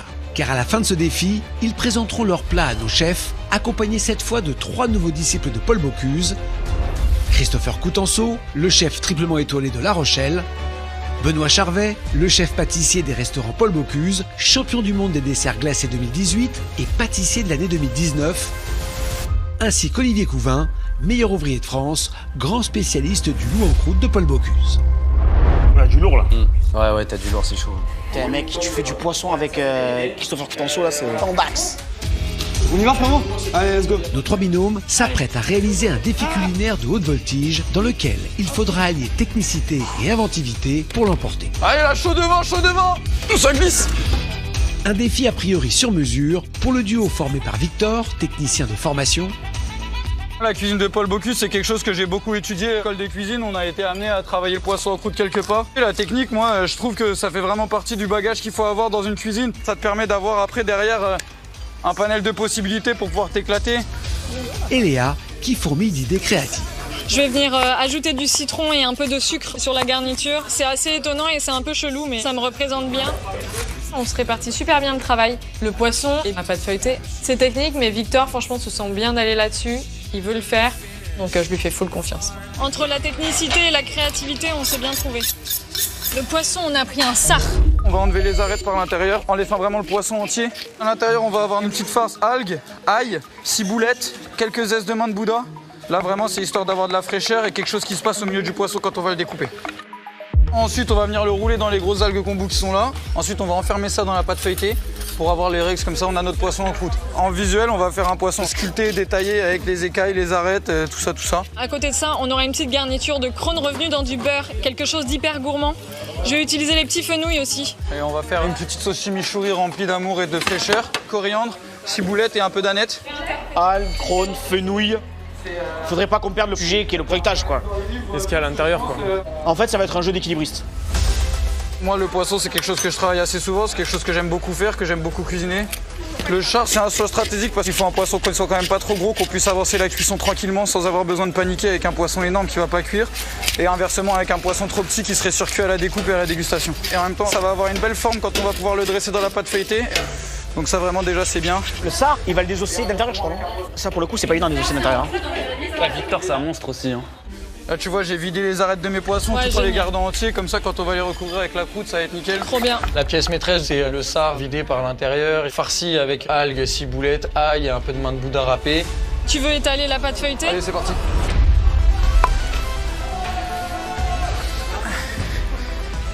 Là, moi, je suis en train d'abaisser la pâte feuilletée, du coup. On va la mettre à la bonne épaisseur pour venir y mettre nos poissons. Je vais la baisser assez fine, histoire qu'on ait vraiment ce croustillant et cette cuisson qui soit bien laser. Trop épais, ça ferait une pâte qui serait pas cuite à cœur et c'est pas du tout intéressant, c'est pas ce qu'on veut. Putain, wow. Je travaille mes muscles, le cardio là, c'est assez intéressant. Pour les poissons, tu veux que je les empaquette? Ouais, si tu peux, si t'as le temps. Regarde, je les enrobe comme ça. Je leur fais un petit manteau. Je les enveloppe dans la laitue de mer. Moi, j'ai envie de faire ça parce que j'ai envie de rapporter de la salinité. J'ai envie qu'on ait cette sensation un peu du poisson sorti de l'eau. Et ça va un peu les protéger de la surcuisson. Moi, là, je viens de finir d'empaqueter mes sars. Dès que c'est bon pour toi, on peut mettre les poissons, on peut les fermer, on peut les mettre à cuire. Là, je suis en train d'enfermer le poisson dans la pâte feuilletée en essayant de chasser un maximum d'air. Et ensuite, je vais venir presser les bords de ma pâte feuilletée avec une fourchette pour vraiment venir souder tout ça. Là, je suis venu sculpter le poisson. Est-ce qu'on fait pas une cheminée sur l'œil pour l'humidité et la vapeur viennent s'échapper histoire que ça défonce pas la pâte feuilletée? Mais il faut un petit trou. Et en plus, ils vont dire que c'est l'œil. Ils ont fait un petit trou. Ils vont dire que c'est l'œil en plus. Mais c'est magnifique. Il est comment notre four? Notre four, il est à 180. Pour être sûr qu'à l'intérieur ce soit bien cuit, il faut réussir à avoir un bon jeu entre la température du four, l'épaisseur de sa pâte feuilletée. Ça fait pas mal de choses à prendre en considération, mais c'est aussi un peu le jeu du truc, c'est la surprise à l'ouverture, c'est ça qui fait tout. Vas-y, enfourne. Là, on part sur 20 bonnes minutes. Top Chef, c'est du talent, de l'énergie et toujours un peu de prière, j'ai l'impression. Comme l'exige la recette originale de Paul Bocuse, le plat en croûte de feuilletage doit s'accompagner d'une sauce. Léa n'a pas l'intention de brider sa créativité et décide de réaliser une sauce pimentée de la gastronomie sud-américaine. Je suis sur la sauce chimichurri. La sauce chimichurri, c'est un petit peu de persil, un petit peu d'aneth, vinaigre de cidre, petite huile d'olive, un petit peu d'ail. Si tu veux couper de l'ail et tout, okay. Sauf si t'es sur autre chose. Hein. Non, j'ai rien d'autre. Je vais faire les fraises là. Dis quoi? J'ajoute toujours de la pâtisserie dans ma cuisine et vice versa. J'aime bien qu'il y ait du sucré, qu'il y ait une petite touche décadente. Alexis et Nicolas ont peut-être raison de se montrer inquiets. La cuisine anticonformiste de la jeune chef girondine pourrait bien leur jouer des tours. Lors du défi du goûter de plage au Touquet, les chefs avaient en effet jugé sa gaufre aux saveurs iodées un peu trop audacieuse. On a fait beaucoup d'éloges sur ton dessert. On y a trouvé plein de singularités, d'originalité. Mais je pense qu'on est tous d'accord pour dire qu'il faut aussi un peu les canaliser. Donc c'est le conseil qu'on te donnera ce soir. Mais en tous les cas, bienvenue encore et on espère que tu vas aller très loin. Merci à vous. J'aime bien qu'il y ait du sucré et qu'il y ait une petite touche décadente. La décadence, les gars. La décadence. C'est une association qui est carrément pas classique, mais on n'est pas venu faire du classique, on est venu revisiter des choses classiques justement. Les prises de riz, c'est à double tranchant, quoi. Soit ça passe, soit ça casse. On innove un petit peu, normalement il y a beaucoup de piments et de poivrons là-dedans, mais l'amara des bois, ça va rajouter un peu d'acidité, un peu de fruits, c'est quand même cool. On va venir y hacher coriandre, ciboulette et un peu d'aneth, histoire de rapporter de la fraîcheur à tout ça. On vient rapporter pas mal de peps avec cette petite sauce. J'ai un petit peu de vinaigre de cidre. Vas-y, bien vu. L'huile d'olive, j'en ai là. Vas-y, on mouille. Avec Léa, on est vraiment ensemble, on bosse ensemble, on se fait goûter, on discute. C'est fluide, c'est cool. On prend du plaisir en plus, donc que du kiff. Tiens, goûte. Ça pique déjà pas mal avec l'ail et la coriandre. C'est bien ça. C'est parfait. En face, chez les Belges, les coéquipiers du jour, Louise et Matteo, étaient il y a 2 semaines adversaires. C'est l'Italien qui va gagner, hein. Désolé pour les Français. Hein. Désolé, je sens l'Italie déjà. Sans l'Italie? Ouais. C'est bien. Si Matteo avait gagné le défi sur le thème du fromage croustillant, Merci. Yes. Bravo. Louise, dotée d'un caractère bien trempé, ne compte pas pour autant faire de la figuration aujourd'hui. Mathéo, il est chef d'un 2 étoiles et moi, je suis chef d'un bistrot. Donc forcément, on est sur 2 salles, 2 ambiances. On a tous les deux des gros caractères et je sais qu'on va tout déchirer tous les deux, donc ça va. C'est ça. Je suis sereine. Bah, nous deux, on est chefs, quoi, donc on est habitués à prendre le lead sur la cuisine. Donc c'est peut-être le risque, mais justement, du fait qu'on a tous les deux ce poste à responsabilité, on s'écrase pas, on s'écoute. On se fait confiance quand même. On se fait très confiance. En face de nous, il y a la statue de Paul Bocuse. Bon, déjà, c'est un pape de la gastronomie. En plus de ça, bah, moi, j'ai appris dans son école. Donc c'est important pour moi qu'on se loupe pas aujourd'hui. Moi, j'ai fait mes études à Lyon chez Paul Bocuse, donc oui, c'est vraiment une cuisine que je connais. Après, c'est pas une cuisine que je fais au quotidien. En plus, c'est le chef Couvin qui m'a fait la démonstration du loup en croûte de Bocuse quand j'avais 18 ans. Donc ça a mis une petite pression supplémentaire. Pour notre cuisson en croûte de feuilletage, on va faire à l'intérieur une lotte qu'on aura juste saisie. Ensuite, autour, on va faire une farce avec des herbes, je pense. Du coup, on a de l'aneth, du persil, du sarfeuil, de la ciboulette. Ça va être une farce assez sèche. Comme ça, elle pourra boire un petit peu l'eau du poisson. Derrière, on va rouler tout ça dans des feuilles de chou qu'on aura juste blanchies. Ensuite, c'est la croûte de feuilletage. On va essayer de faire un joli décor. Bon, on l'a jamais fait avec Mathéo, donc voilà, on va y aller au talent. Hein. Pour la garniture, on va partir sur feuilles de chou grillées, épinards tombés, moules, cébettes braisées, fenouil braisé, cresson cru. La garniture, qu'il faut qu'il soit douce et qu'elle accompagne vraiment le plat. C'est une recette classique, mais si c'est maîtrisé au moins... C'est ça qui fera la différence, je pense. En fait, ils sont pas partis dans un délire. C'est ça. Mais la lotte, c'est pas le poisson le plus évident pour le coup. Hein. Non, c'est sûr. C'est tendu parce que ça pisse. Si tu la sales pas, c'est tendu. Et même, faut la laisser sécher. Il y a des gros enjeux sur la cuisson de la lotte, puisque c'est vraiment la star du plat. Le poisson, ça lâche souvent de l'eau à la cuisson, donc le but c'est de ne pas imbiber la pâte feuilletée pour qu'elle reste bien croustillante. Il y a un gros risque sur la lotte, c'est que la lotte, normalement, on la fait sécher une journée afin que toute l'humidité présente dans le poisson sorte avant de faire n'importe quelle cuisson. Je roule la lotte avec beaucoup de sel parce que ça va permettre de faire sortir l'eau dans la lotte. Ça, c'est très important. Ça va permettre en fait de la sécher un petit peu. Comme ça, on évite qu'il perde trop d'eau et ça va mouiller toute la pâte fouettée. Mathéo prend direct le lead sur la lotte. Là, je me dis, ok, mais bon, j'ai pas le temps de débattre avec lui. Le poisson, il le prend, mais là, clairement, il faut pas qu'il se loupe parce que sinon, je lui tomberai dessus à la fin. On est en train de saisir la lotte parce qu'en fait, déjà, ça prend du goût, bien évidemment. Et en plus, ça va garder tous les liquides dans la pièce de l'autre. Il précuit le poisson? Ouais. Genre, il le marque? Ouais. Ça a déjà enlevé de l'eau. C'est carré.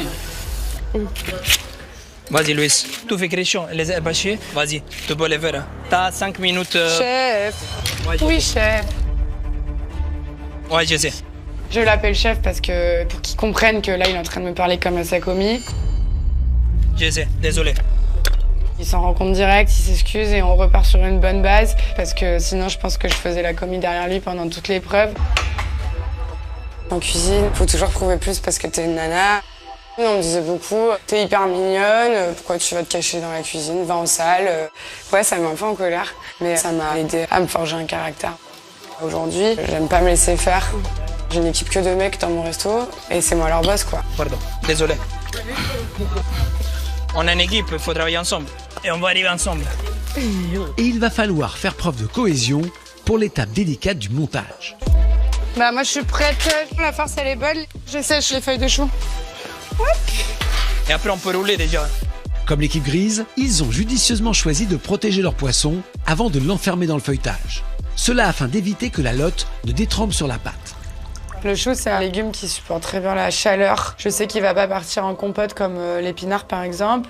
Louise, elle avait un farce avec plein des herbes et tout et c'est très bien. Ça va tenir avant la découpe. Ça fait un bon pansement entre la pâte feuilletée et la lotte. Faut que ce soit laser à la découpe et surtout un truc qui se casse pas la gueule devant 10 chefs quoi. Je roule la lotte avec toute la farce des herbes qu'on a fait et après on va la rouler dans la pâte feuilletée. On va rouler la pâte. Faut que ce soit vraiment hermétique pour que ça cuise vraiment uniformément partout. Ça fait comme une sorte de mini cocotte minute quoi, mais dans de la pâte. Vas-y, c'est à toi. Je mets du jaune d'œuf, c'est ce qu'on appelle une dorure. C'est déjà pour que ce soit beau et pour que ce soit bien brillant et que la pâte elle fissure pas à la cuisson. Mais ça va me permettre de coller mon petit décor que je me suis fait. Ah, faut la dorure, faut que ça brille, faut vraiment que ça soit nickel. En vrai, tu loupes une technique dans le feuilletage, ça peut te tuer. Il faut que ce soit parfait. C'est propre, hein? Je l'enfourne maintenant, Mathé. Vas-y, son encadrement. Bah, j'ai mis à 200 pour saisir et je baisse maintenant. Mis 15 minutes. Hein. Je fais des mini trous pour qu'il y ait la vapeur qui sorte, sinon ça va faire cocotte minute et ça va exploser. Les points, ils sont pour nous. Alors, on va voir. Et plus forte que jamais. On n'a pas le choix, on doit ramener les 2 points. Donc on est au taquet là. Ah là, il faut. Vas-y, Dylan. Faut rattraper notre connerie, les gars. Théo, vas-y.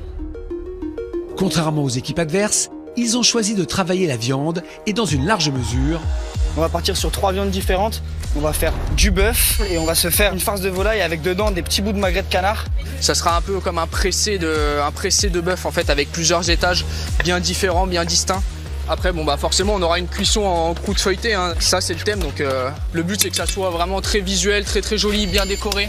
Moi en parallèle, je lance un jus de maquereau déglacé au vinaigre de cidre. Vraiment le côté terre-mer, moi c'est quelque chose que j'adore travailler. Et après en accompagnement, je pense qu'on va se faire une petite poêlée de champignons, un truc bien gourmand, pas trop partir dans tous les sens. Et à mon avis, on devrait être sur quelque chose de pas mal. Ils ont 3 viandes à travailler.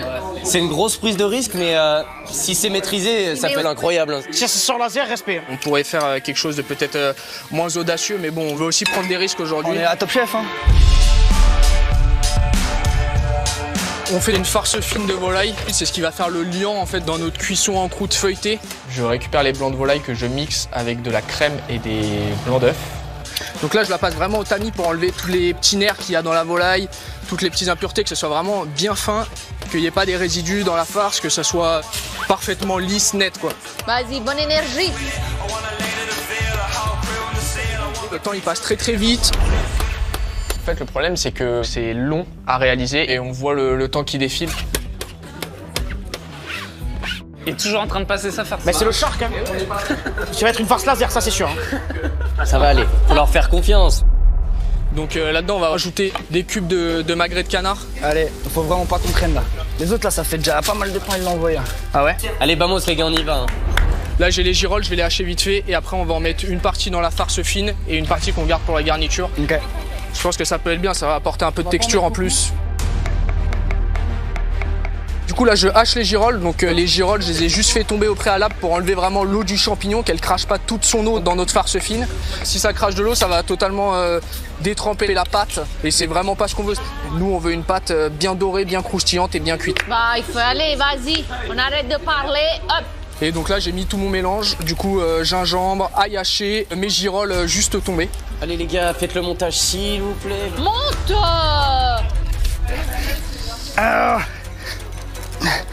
Faut pas se louper, il va falloir enfourner là d'ici peu. Donc sur ma base de pâte feuilletée, j'ai mis mon morceau de bœuf, je mets ma farce avec tous mes condiments dedans. Et après je vais mettre un deuxième étage de bœuf. Tu penses? Oui, il en met beaucoup, hein. Ça va mettre du temps à cuire ça aussi. Plus t'en mets, plus ça met du temps à cuire.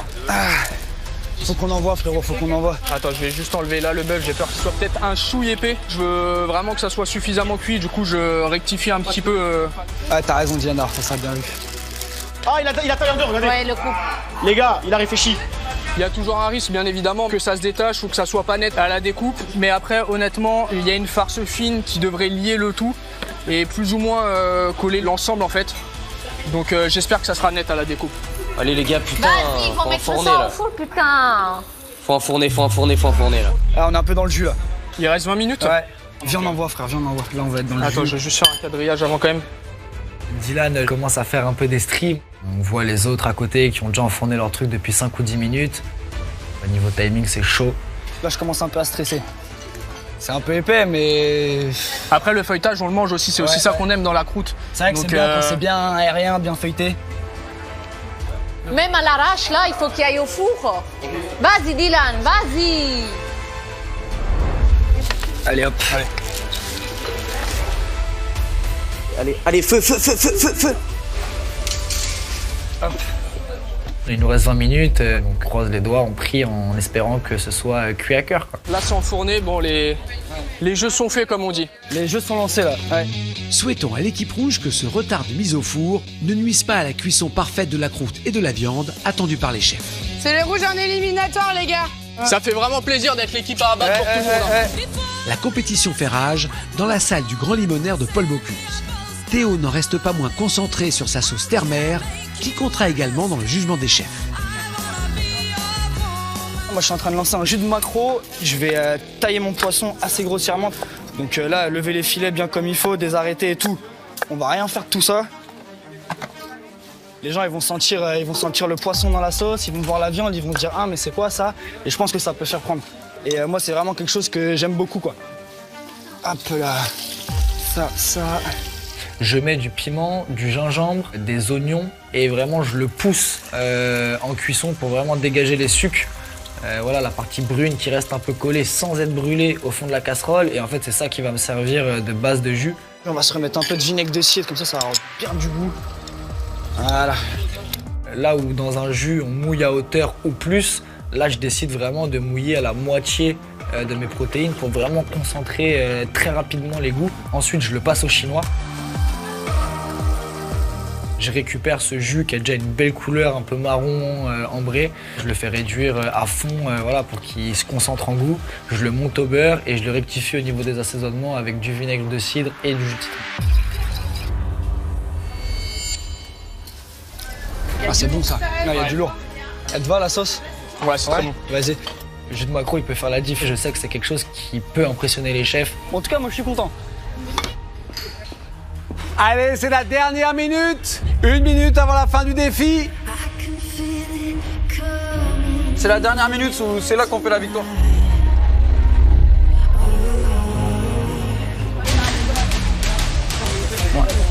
Franchement, c'est doré, c'est beau, ça a l'air crunchy et on espère que la lotte, elle est parfaitement cuite. La lotte crue, c'est immangeable. Ça se mange pas. Ça se mange pas du tout.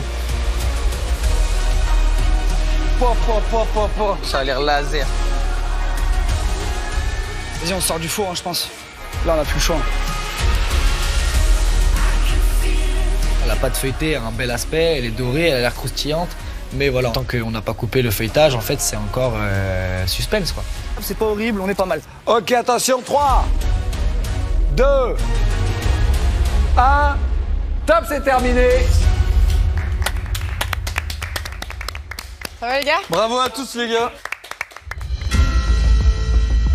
Place à la dégustation tant redoutée, durant laquelle les candidats vont devoir défendre leur plat, justifier leur choix et savoir répondre aux interrogations des chefs.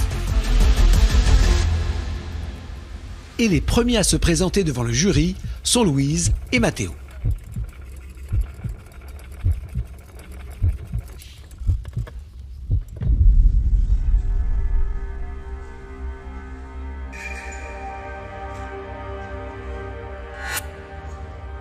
Ça va? Ça va et vous? Ça va, merci beaucoup. Bon, c'est bien passé? Je crois que c'est bien passé. On vous dira quand ce sera coupé. Mais... Et qu'on vous présente la... Ouais. On peut voir de plus près? Tu veux montrer? Bah oui. On a fait de la lotte, on a fait un sauce pil-pil avec tous les arêtes de la lotte et on a fait un garniture avec des algues et avec pas mal de légumes. C'est pas un choix facile, la lotte, quand même. Hein. Non. C'est une cuisson délicate. On met un coup de couteau pour voir? Ouais, bien sûr. J'arrive voir le premier coup de couteau là. Ouais, grave.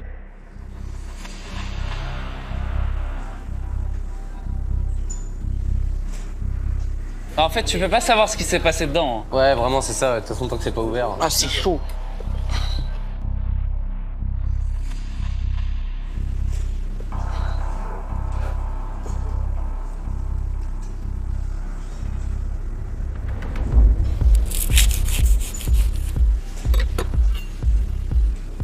Bon réflexe d'avoir Ok, les deux ça, couteaux. c'est bien, ça, ouais. Ouais. Changement de couteau, bien joué. Ça a l'air costaud quand même. Ah, j'ai peur qu'au milieu, moi, ce soit. En plus, la lotte, faut que ça nacre. Hein. Ah, ça a l'air pas mal, hein. C'est nacré. Ah, c'est nacré. C'est laser. C'est laser. C'est laser. C'est laser. Bien joué. Ça marche. Franchement, je vois cette cuisson laser de la lotte. Je suis très soulagée, Ouais, donc mais- c'est 50% réussi. Mais il faut encore que la dégustation se passe bien. Donc c'est le stress, forcément.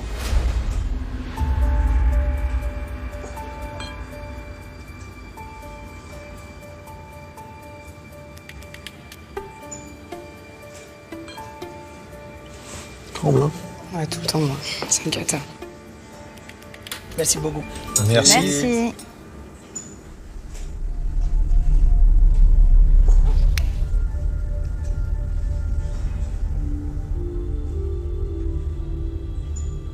C'est joli quand même, c'est hyper beau. Franchement, c'est hyper beau. C'est mignon. Visuellement, c'est très, très sympa.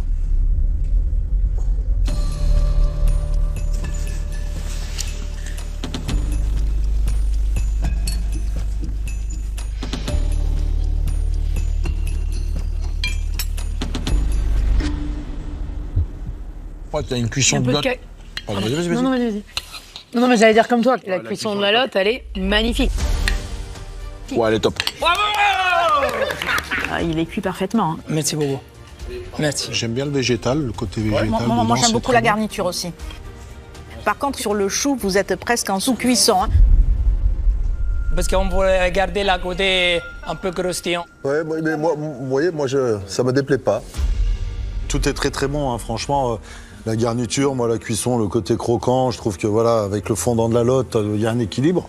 Côté acidulé, très léger, c'est quand même très très fin. Christopher Coutenceau a l'air quand même de bien l'apprécier, hein. C'est important. Mais le côté technique sur le feuilletage qui manque de cuisson, c'est voilà, c'est ça le petit hic en fait. Et c'est vrai que vous avez fait une abaisse qui est un peu épaisse. Qui est sacrément En fait, épaisse, quoi. bon, c'est notre faute, mais on n'avait pas assez de dents pour l'étaler. Arrête de te justifier. Non. Vous aviez pas assez de quoi? Il va se faire défoncer, il va se faire défoncer. Non, c'est pris notre trop faute. tard. On a trop tard, voilà. Franchement, c'est 2 coups de rouleau en plus. On parle Ouais, de, on ouais, parle ouais. de minutes 30. Hein. Bon, c'est un peu ma faute. Dis oui. Ah oui, dis oui, ok, vas-y, allez. C'était majeur quand même, la façon d'étaler le feuilletage. C'était même la première chose peut-être à faire. Les chefs sont très exigeants sur le plan technique, c'est normal, hein. On est chez Paul Bocuse, il ne faut rien laisser passer. Une pâte plus fine aurait changé Ouais, le plat c'est ça, complètement. Avoir cette croustillance qu'on recherche sur le feuilletage, la gourmandise un petit peu. Le chef Couvin, il m'a appris à faire le loup en croûte à l'école de Paul Bocuse. Je sers une pâte feuilletée, pas cuite. C'est la honte. Bon, on a tout fini hein, quand même, hein, donc voilà. C'est bon Ouais, signal, ça, hein. en tout cas, ça, c'est le plaisir d'un cuisinier. Et oui, les chefs ont beau critiquer un petit peu, ils ont quand même terminé leurs assiettes, hein. Ça compte. Merci et bravo Merci, en tout cas. merci. Bobo. Merci. Petit plateau.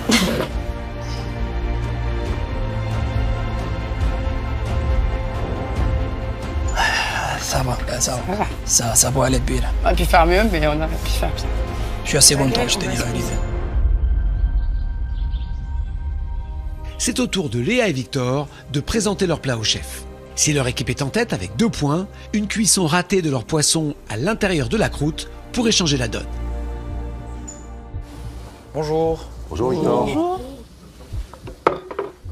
C'est hyper stressant parce qu'on n'est pas en train de servir un fish and chips à quoi d'une ruelle, quoi. On envoie un poisson en croûte à une table multi-étoilée qui fait plus que flipper. Allons-y.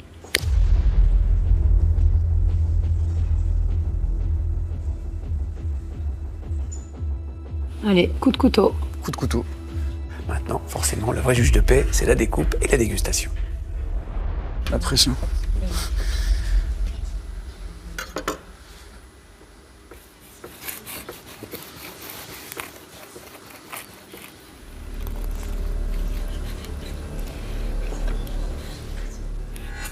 Et comment cette cuisson?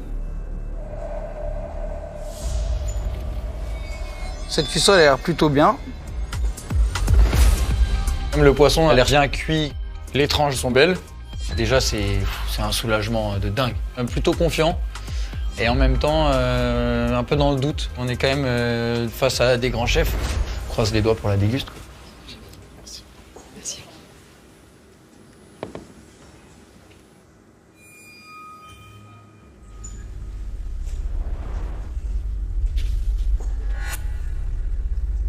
Il y a beaucoup de monde dans cette assiette-là. Expliquez-nous un peu. Alors l'assiette, on l'a appelée le poisson en croûte entre iode et forêt. Donc sur le poisson, on est sur un sort. À l'intérieur, on est venu l'enrouler dans de la laitue de mer et le farcir avec un petit haché d'algues, d'herbes fraîches, un peu aillées avec quelques zestes de main de Bouddha pour la fraîcheur. Et on a fait une petite garniture avec des petits enoki, du fenouil qui a été acidifié dans le jus de citron. Vous avez un petit peu d'algues qui vient faire le petit rappel avec notre poisson en croûte. Et vous avez une quenelle de crème d'Isigny qui va venir un peu lacter ce mélange et apporter un peu de réconfort. Et les fraises des bois, pourquoi? Ça fonctionnait bien avec les crônes. On avait envie de faire quelque chose de floral qui fasse un peu... Vous avez goûté, vous êtes sûr? Oui. Il y a beaucoup de monde dans cette Il y a assiette. beaucoup de monde dans la partie de l'assiette qui n'est pas la thématique centrale, on va dire. Okay.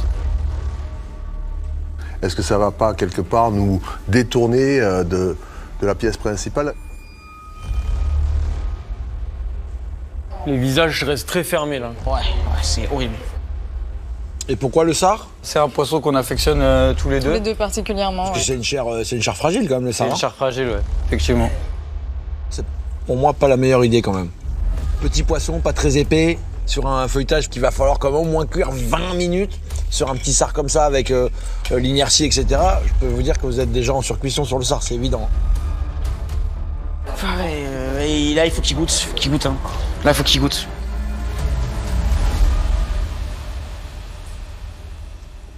Mais non, la cuisson du poisson est bien. Ah, elle est bien. La cuisson est bien. La cuisson du poisson est bien. Ils ont la chance que le feuilletage garde cette humidité. Exact. C'est aussi pour ça qu'on a choisi de le rouler dans l'algue. C'était pour essayer de conserver l'humidité à l'intérieur du poisson plus que de la laisser s'évaporer dans la pâte. Ça, c'est très bien fait. L'algue dedans, elle a sa place complètement, c'est très bon. Ouais. Et je trouve que le petit condiment est pas mal. Par contre, la crème, moi, je comprends pas ce qu'elle vient faire là. Oh putain, c'est reparti. Un peu toutes les garnitures quand même, hein, globalement. Mais j'ai l'impression que je suis au self, que je passe avec mon plateau et que je prends plein de trucs comme ça pour remplir mon assiette. Là, on peut dire le trop est l'ennemi du bien. Il y a eu trop de choses et vous avez perdu votre produit au milieu de tout ça. C'est souvent le défaut des candidats de Top Chef au début du concours. Ils veulent trop en faire, mettre plein de préparations. Et ça, forcément, c'est toujours un peu compliqué à la dégustation. En fait, tout ce qui se passe à droite de l'assiette, honnêtement, ça, je comprends pas. Donc vraiment, si j'ai un conseil à vous donner pour l'avenir, arrêtez de vous perdre dans des trucs de créativité et d'association à tout prix, au risque de parfois passer à côté de la pièce principale et de l'essentiel, alors qu'il y avait des choses hyper intéressantes. La cuisson du poisson, elle est réussie. L'idée de l'algue tout autour, c'est vraiment pas mal. Donc c'est vraiment dommage que vous soyez perdus dans trop de choses comme ça qui desservent le plat, en fait. Donc, Ok, merci beaucoup. Merci beaucoup. Merci à vous. Merci à vous. Merci. Putain, fais chier. Désolé. Mais c'est pas de ta faute, hein. On l'a fait à deux.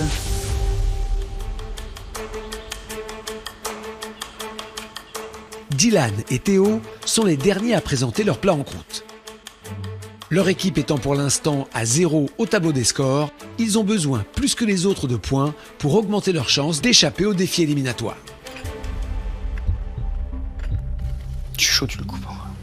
Vas-y, si tu veux. Alors, vous nous montrez? Alors, c'est quoi déjà?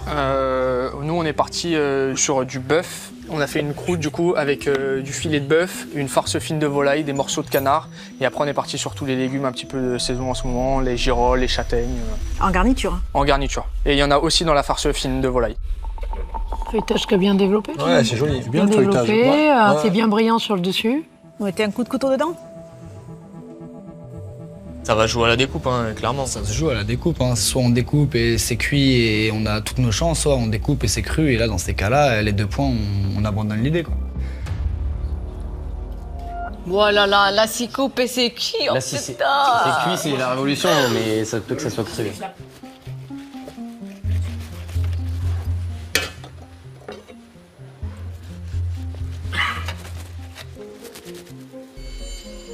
Est-ce qu'elle est réussie, cette cuisson? On a manqué un petit peu de temps. On pense que la farce fine n'est pas finie de cuire. Voilà, forcément, on est déçus. Après, la cuisson de la viande, elle est belle. On a goûté les éléments, la croûte elle est belle, le jus on sait qu'il est bon, la garniture elle est bonne. Et en termes de prise de risque, on a peut-être une carte à jouer là-dessus quand même.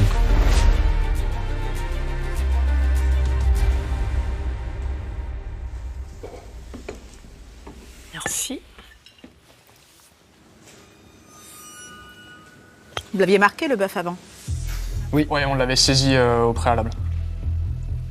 La farce qui est au milieu, c'est une farce qui demande de la cuisson ou c'est déjà une farce qui est pré-cuite Non, c'est une farce fine de volaille qui demande de la cuisson. Ouais. Ah ouais. En sachant que tu dois avoir un bœuf rouge, enfin saignant, en ayant une farce qui va cuire en plein milieu des deux.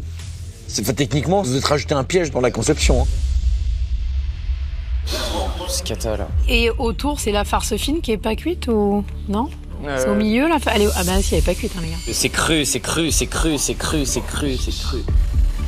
Bah, j'étais sûre. Je pense que c'est la pâte feuilletée qui manque de cuisson parce qu'elle est épaisse. Je pense que c'est ça. Ça, c'est sûr, mais ça, c'est un autre sujet.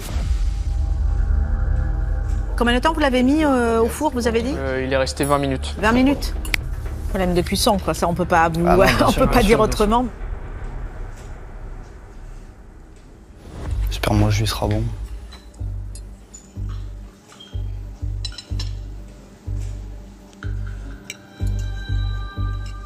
Le jus, c'est poisson, vous avez mis de quoi? Sardines? Maquereau. Maquereau? Maquereau, chef. Pourquoi vous avez choisi le maquereau? Moi, c'est un poisson que j'adore et je sais que le jus de maquereau, c'est pas très commun. Enfin, on s'est dit que ça pouvait être intéressant. Ouais, c'est intéressant. Ouais, ça marche bien. Hein. Merci, chef. Moi, j'aime bien le goût. Ah, le goût est bon, moi j'aime beaucoup. Hein. Bœuf, champignons, maquereau, ça marche très bien. On y revient, c'est super gourmand. Ouais, moi j'aime bien. On n'a pas maîtrisé la technique. Par contre, ils finissent quasiment toute l'assiette. Ah, en vrai, ils mangent. En vrai, ils mangent. Hein. Toutes les idées sont bonnes, hein, l'alliance des goûts. Côté sous-bois, le maquereau avec le bœuf, franchement, très bravo, hein, bonne idée. Fallait y penser, mais oui, comme manque de maîtrise sur la farce, la cuisson du feuilletage qui est trop épais pour que ça soit évidemment croustillant. C'est dommage parce que l'idée, ça aurait pu faire un grand plat, ouais, vraiment. Je suis dégoûté. Merci, messieurs. Merci beaucoup. Merci à vous. Merci à vous. Ah, j'ai trop le seum. Ils nous ont fait que des compliments, juste c'est le temps de cuisson, gros. Ah, je suis dégoûté. 5 minutes, il nous manquait 5 minutes, notre recette était parfaite, gros. Venez les gars, venez. L'équipe rouge n'a pour l'instant pas marqué de points. Cela veut dire que s'ils sont de nouveau derniers sur cette épreuve, ils iront en défi éliminatoire. Que vont décider les chefs? Nous attribuons 2 points à l'équipe de Mathéo et Louise.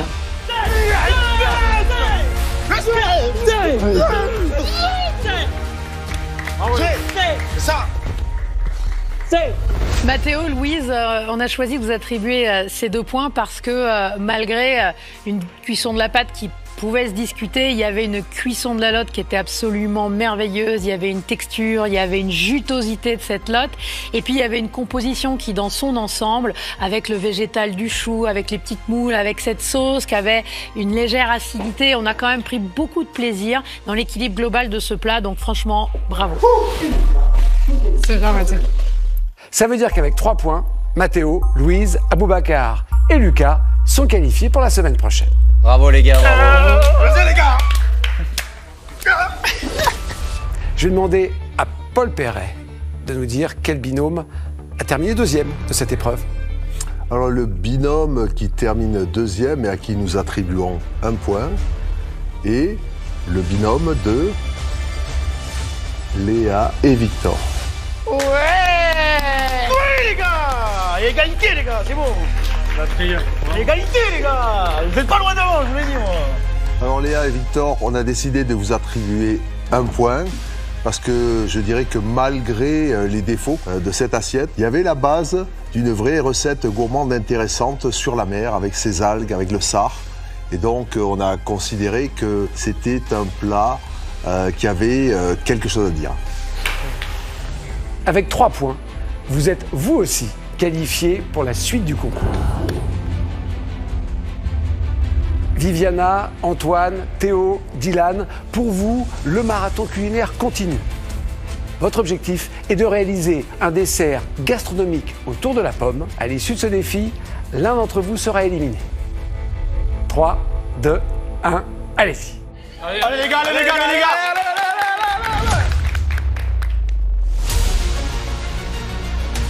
Paul Bocuse avait un péché mignon pour la pomme.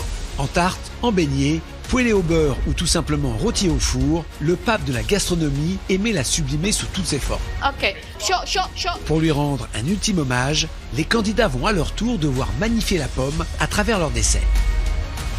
Ok, c'est parti. Que le meilleur gagne. Y'a plus d'équipe, pourtant je vous aimais bien les gars, mais ce soir il y en a un qui moi part. aussi, mais là, c'est chacun pour sa pomme, c'est le cas de le dire. Les adversaires, honnêtement, ils me font flipper de ouf, ils ont tous des parcours de zinzin. Et voilà, Viviana, elle a son restaurant. Tonton, là, il est sous-chef d'un 3 étoiles Michelin. Dylan, sous-chef d'un 2 étoiles Michelin. Moi, je suis là, petit chef privé, j'ai la pression de ouf. Si Théo est impressionné par ses adversaires, le Breton, en revanche, n'est pas effrayé par le thème du défi. C'est vrai que la pomme, on en a beaucoup chez nous. Moi, ma grand-mère me faisait des tartes à la pomme quand j'étais petit, et souvent avec du caramel au beurre salé. Donc, petit hommage à ma grand-mère, et voilà, on va partir là-dessus. Je vais faire des pommes en cubes au caramel au beurre salé au centre de l'assiette. Je vais faire une petite julienne de pommes. Sur le dessus, je vais venir mettre mon granité de pommes vertes pour l'acidité. Et en fait, autour, je vais faire une petite vinaigrette de pommes. Je vais travailler quasiment que la pomme, je vais pas partir dans tous les sens. Et on va faire des textures différentes, il y aura du froid, du chaud, de la texture, du mou. Je pense que la différence, je vais la faire en restant dans la simplicité. Faut pas essayer d'être dans la démonstration technique, mais plus dans l'émotion, le ressenti, le goût. Et je vais essayer de faire en sorte que les chefs, ils kiffent. Top Chef, c'est un rêve d'enfant et voilà, maintenant si je veux rester, il faut que je me donne les moyens. Donc là, j'ai mon caramel au beurre salé, qui a une belle texture là que je suis en train de finir. Je viens verser sur mes cubes de pommes que j'ai juste mis au four avec un petit peu de beurre pour les faire rôtir. Voilà, c'est pas mignon ça? Donc là, je suis en train de faire ma vinaigrette. Moi, je voulais quelque chose d'acide, du coup, je prends de la Granny Smith. Je passe à la centrifugeuse des pommes acides et je viens couper avec du citron et du basilic. Et je mets aussi une petite brunoise de pommes pour venir rappeler un peu ce côté pomme crue assez intéressant, léger et un peu frais, quoi. Je vais goûter ça. Ah, c'est bon ça. De son côté, Antoine affiche lui aussi une certaine sérénité. Et pour cause. La pomme, enfin moi je sais que dans ma famille on en mangeait énormément, donc ouais évidemment ça me parle. J'ai pas mal de choses qui me viennent à l'esprit tout de suite. Je vais faire une compotée de pommes au persil que je vais l'associer avec un pistou de persil sucré. Ensuite je vais faire une rosace de pommes rôties et pour finir je vais juste ajouter un petit caramel au verjus pour venir assaisonner ma pomme. Et à côté une crème mascarpone avec un peu de lait ribot, un peu de citron. Cette crème elle va ramener vraiment la gourmandise et la fraîcheur pour venir compléter et terminer mon dessert. Je suis déterminé, il faut que je reste, faut pas que je sorte aussitôt. Top Chef, ça représente beaucoup de choses pour moi. C'est très important pour ma carrière. Donc ouais, y a plus de choix là. Faut attaquer. Du coup, je pars sur une rosace de pommes. Ma rosace, ça va être important parce que ça va être vraiment mon élément principal. Faut que la cuisson soit belle, vraiment une belle cuisson cuisinière. Faut que cette rosace, faut qu'elle ait de la gueule, faut qu'elle représente mon plat, donc faut qu'elle soit magnifique. Je vais mettre d'un emporte-pièce pour monter mon élément principal de la pomme, pour lui donner une belle forme de fleur, jolie. Dès que mon montage est terminé, je lui mets un beau quartier de beurre, un peu de sucre et j'enfourne ça. Pour qu'elle rôtisse calmement et qu'elle vienne confire. Je laisse cuire pas trop fort parce que sinon ça risque de brûler le dessus de ma rosace et ça ce serait vraiment très grave. Ah c'est mignon, c'est sympa. Ma rosace elle est belle, elle est bien compotée, ça me plaît. C'est très bien. Très bien, tonton t'es chaud. Je suis bouillant mec, je suis bouillant. Fidèle à lui-même, Antoine mise tout sur son audace et sa créativité pour sauver sa place dans le concours. Là, je vais préparer un petit pistou d'herbe, du sucre, un peu d'huile de tournesol, du persil. Ça va ramener pas mal de fraîcheur. J'aime travailler les aromates avec les fruits, ce que je fais souvent au restaurant et là, vraiment, je m'inspire de ça. Là. Je pense qu'on s'attend pas à manger du persil avec de la pomme et je pense que ça peut être très intéressant, c'est une prise de risque. Mais j'en prends conscience et je suis confiant, je sais que ça marche. Le pistou, il est bien sucré, il goûte bien le persil. C'est ce qu'il me faut aujourd'hui, c'est le pistou de la Gane. Il ne faudrait pas crier victoire trop vite. Dylan, le technicien, veut montrer qu'il est également capable de faire de la cuisine d'émotion. Moi, quand on parle pommes, je pense tout de suite aux tartes aux pommes parce que mon père, il est boulanger-pâtissier et je vivais au-dessus du commerce. Donc, disons que tous mes goûters, c'était des choses de la boulangerie-pâtisserie. Donc, les tartes aux pommes, j'en ai vu passer. Ça me rappelle vraiment des souvenirs d'enfance et forcément, c'est ce que je veux aussi retranscrire dans cette assiette. Petit clin d'œil, retravailler ça, apporter un peu de peps là-dedans. Je vais faire un 10 de pâte feuilletée dans le fond de l'assiette. Dessus, je mettrai une compotée de pommes. Sur le dessus, je mettrai une chantilly vanille. Et après, je vais mettre un tout petit peu de brunoise de pommes Granny Smith parce que bon, le thème, c'est la pomme. Le but là, avec ce plat, c'est de toucher les jurys sur la tarte aux pommes de l'enfance qu'on a l'habitude de consommer en boulangerie-pâtisserie. Si je suis dans l'émotion, je pense que c'est pari gagné. Donc là, je fais ma compote de pommes avec des golden. C'est une pomme qu'on utilise très souvent pour faire des compotes de pommes, donc ça va contrebalancer avec la Granny Smith qui est plutôt acide et qui a ce côté très très frais. Je veux pas que ça soit de la pomme bouillie, je veux que ça soit de la pomme vraiment rôtie, bien cuite. Je prends le parti de ne pas rajouter de sucre, parce qu'il y en a déjà tout simplement naturellement dans la pomme, donc c'est vraiment la pomme qui va apporter ce goût sucré à mon dessert. Mais je vais ajouter de la verveine pour vraiment apporter un côté aromatique et très très frais. Je veux qu'il y ait ce souvenir d'enfance, mais qu'il y ait aussi ce truc un petit peu différent. On se dit ah putain c'est cool, il y a un truc en plus. Mais le but c'est vraiment que ça soit bon, juste, équilibré et qu'après il y ait des petits marqueurs comme la verveine. Ok, donc là je suis sur ma pâte feuilletée. Faut qu'elle soit bien cuite, bien croustillant, bien dorée. Donc là, c'est un peu la revanche sur la croûte feuilletée de l'épreuve précédente. En fait, le but, c'est vraiment de faire des petits cercles plutôt fins et je vais les cuire entre deux plaques, en fait, que ça ne feuillete pas. En fait, c'est une pâte feuilletée qui va tout simplement pas monter. Ça va cuire quand même assez rapidement. Donc il va vraiment falloir que je surveille cette cuisson très attentivement. C'est bien, ma pâte feuilletée, elle est comme je le voulais. Elle est cuite, mais elle a pas soufflé. C'est vraiment l'aspect tarte aux pommes que je voulais. Donc c'est parfait. Ah bah le but c'est pas de s'arrêter là, je veux aller le plus loin possible et même gagner, donc faut pas que je passe à côté. Juste à côté, la pomme fait également ressurgir chez Viviana des souvenirs d'enfance. Ma mère elle adorait les gâteaux à la pomme, donc c'est vrai que j'en sortais pas mal de gâteaux à la pomme. Quand j'étais petite, je voulais faire plaisir à la maman. Pour moi surtout, c'est très important, donc je me dis j'ai toutes mes chances. Le concept de mon dessert, c'est vraiment gourmandise. Mon assiette elle est composée avec un cercle de brioche rôti au beurre, une rose de pomme par-dessus, tout autour. On a une mousse au mascarpone et vanille. Et pour donner un peu d'acidité, je vais faire des cubes de pommes vertes avec du citron, et un peu de crumble au chocolat blanc et des petites gouttes de caramel. Là, je lance tout de suite les pommes pour avoir des pommes cuites à la fin. Je me suis dit, il faut quand même séduire les chefs visuellement. C'est pour ça que j'ai décidé que mon dessert soit couvert par la rose de pomme.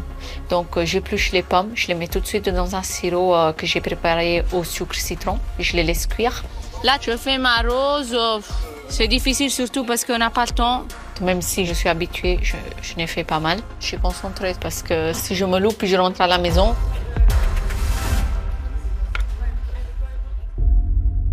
Je suis trop fort. C'est très joli, je trouve, c'est très classe. Pour apporter de la gourmandise à ces rosaces de pommes, la chef italienne a misé sur une préparation typique de son pays natal.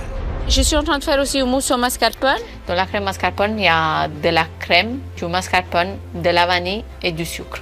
Tout simple mais efficace. Cette crème mascarpone est incroyable. Ça va apporter beaucoup de gourmandise. C'est sucré, c'est gourmand, c'est gras en bouche. Donc c'est vraiment, ça prend tout le palais. Je vais goûter.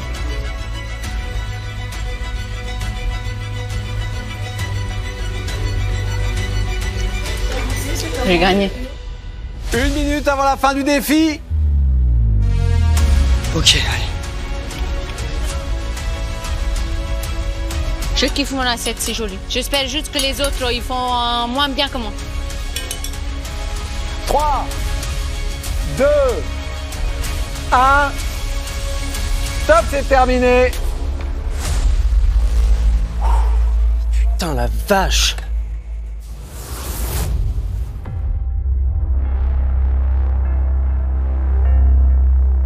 Les chefs vont maintenant déguster à l'aveugle le dessert aux pommes de chaque candidat.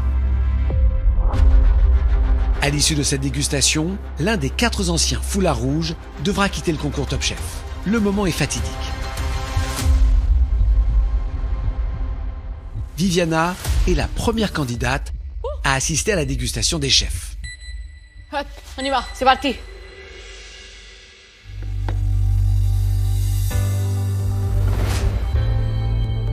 Joli visuel quand même. Ouais, c'est joli, hein, c'est bien abouti quand même. Le travail à la poche, il est régulier, il est net. Cette espèce de rose aussi qui n'est pas forcément facile à faire comme ça. Non, c'est joli, hein. Belle assiette. Ça promet plein de textures. Ça donne envie. Vas-y les chefs, ce soir c'est pas moi qui sors.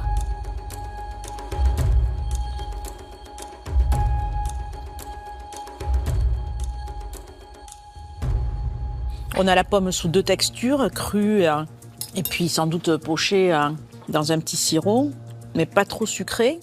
Peut-être un peu plus imbibé sur le biscuit. Ouais, là, c'est dommage. La brioche arrive, il y a un côté un peu beurré. Peut-être un tout petit peu sèche, elle aurait pu être imbibée de quelque chose, mais quand tu mâches, je trouve que ça va. Moi, ce gros disque de brioche, il n'était pas forcément indispensable, ou peut-être ramené un peu différemment avec des petits cubes un peu imbibés, un peu, tu vois. Côté massif de la brioche, ça assèche un peu. Je trouve qu'il donne une pause quand même. Oui, il donne une pause, mais il est espèce de peut-être trop généreux. passerelle entre cette crème qui aurait été trop grasse et cette pomme qui aurait été trop acide par elle-même. Donc c'est vrai que peut-être légèrement imbibé. Peut-être. Paul Piré, en fait, le chef Paul Piré, il comprend mon assiette. C'est incroyable, je le suis depuis toujours. Moi, je trouve ça très réconfortant, très gourmand, peu sucré. Puis on a respecté le thème qui est la pomme, hein, je crois. Ouais, la pomme, elle est bien là. De texture. Il n'y a rien de surprenant. Mais c'est efficace. Efficace, c'est la bonne définition de ce dessert. Chef, je vous aime. Place maintenant au dessert de Théo. Oh, c'est flippant, putain. Qui a misé sur une préparation en 4 façons. La pomme comme un souvenir de mamie. Verser la vinaigrette autour et déguster. C'est moderne, hein? C'est joli, j'aime bien. Alors, je trouve que mamie était bien organisée. Ouais, mamie, elle était déjà moderne à l'époque. Ah, mais mamie, elle dressait pas comme ça, c'est dans les goûts. C'est propre, c'est net, tu comprends bien que c'est un dessert qui est vraiment orienté full pomme. Ça promet un jeu de texture et puis je pense que la pomme, elle est bien traitée là. Hein. Il devrait être assez surpris, je pense.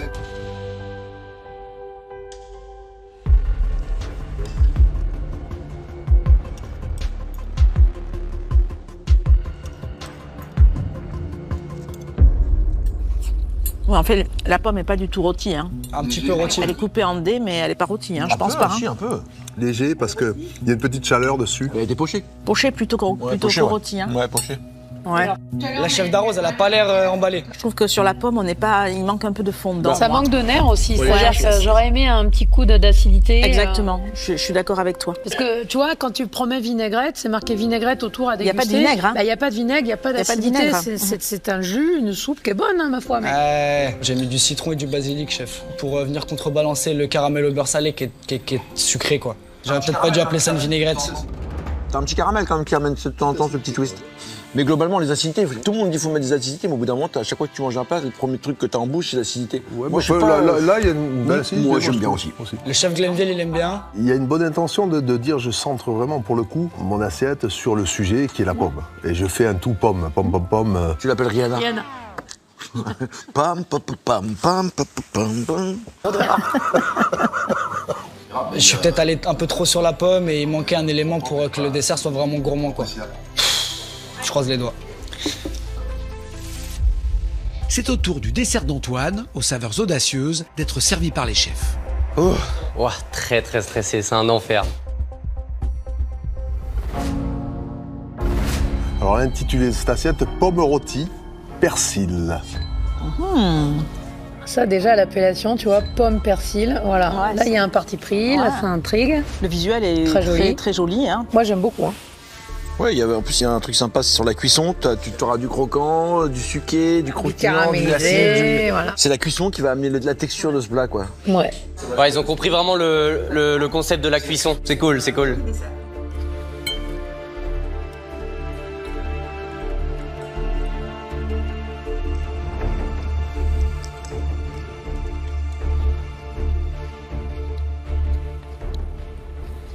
C'est bon. Pas mal, hein. Ils ont dit c'est pas mal? Ok, c'est cool, ouais, c'est cool, ça fait plaisir là.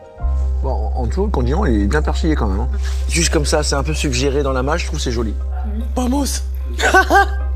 Le persil aurait pu prendre une place un peu plus... Tu trouves? Moi, ça suffit pour moi. Ah, chef Paul Perret, il est un peu... Le fait de le nommer dans le nom me fait dire que ça aurait pu prendre une place un tout petit peu plus prenante. Ah ouais, tu l'as pas tant que ça, toi? Ouais, pas tant que ça. Moi, je l'ai plein, je l'ai encore dans Je la suis bouche, d'accord moi. avec Paul. Comme l'association marche bien, j'aurais presque voulu l'avoir un tout petit peu plus marqué. Normalement, il y a un gros pistou persil, ça pue le persil normalement, mais... Il me manque un peu d'assaisonnement. Bah, moi, je pense qu'il manque un tout petit grain de sel. Ouais, c'est vrai, petite fleur de sel, ça peut faire la différence. Hein. C'est le côté cuisinier que j'ai oublié de ramener encore. La pomme, l'intérêt de la faire comme ça, un petit peu en rosace, c'est pas juste un effet esthétique. Un peu plus confit sur l'extérieur, avec un peu d'acidité, même d'amertume, avec presque le brûlé légèrement là. C'est bien fait, hein. Ah ouais. Ça c'est bien fait, c'est bien ça. Ça c'est bien, je prends tout. Moi j'aime bien ce dessert. Hein. Il manque pas grand chose pour le coup de cœur. Pour que ce soit dingue. Ah punaise. Tout peut se jouer à un détail près, donc Dylan est le dernier à se présenter dans la salle de visionnage. Le fils de boulanger compte bien marquer les esprits avec sa revisite d'un grand classique, la tarte aux pommes. Souvenir d'enfance. C'est très malin d'avoir cette crème blanche comme ça sur un fond noir. Ouais, à tel point, je pense que les petites brouilleuses, il aurait peut-être fallu les glisser en dessous. Pour laisser quelque chose de plus pur. Ouais. En tous les cas, c'est un dessert où il va falloir aller découvrir ce qui se passe sous cette crème, quoi. J'espère qu'ils vont tomber un peu sur le petit twist, peut-être de la verveine, qui vont capter le petit plus. Ah, déjà, c'est... Ça croustille bien. C'est intéressant déjà au bruit. Ça croustille, bon ça c'est un bon point déjà, c'est ce que je voulais.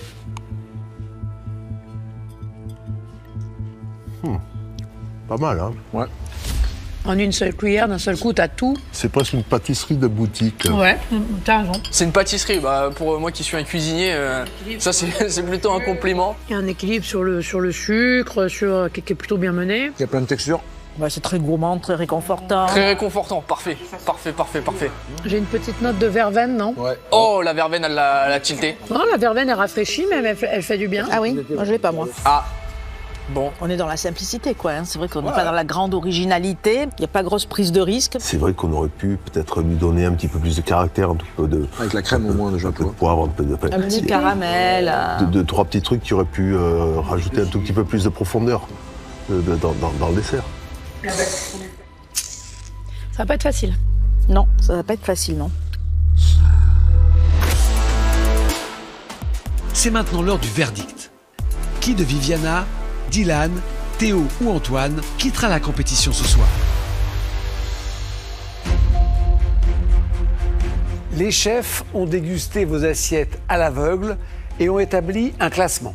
Quelle assiette termine en première position, une position qualificative? Alors l'assiette qui a retenu notre attention, c'est une assiette avec un plus d'interprétation, plus de personnalité. Et donc cette assiette est pomme persil. C'est Antoine qui a réalisé cette assiette. Merci et qui se beaucoup. qualifie par la grande porte, Antoine. Ouais, c'est bon, c'est fait.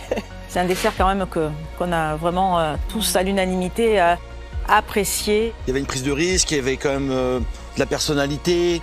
Je pense que c'était un peu moins convenu, moins conventionnel dans cette assiette-là. Merci beaucoup. Quelle assiette arrive en deuxième position? Assiette qui se place en deuxième position, qui a fait un petit peu débat d'ailleurs. Et Le cœur, il va sortir.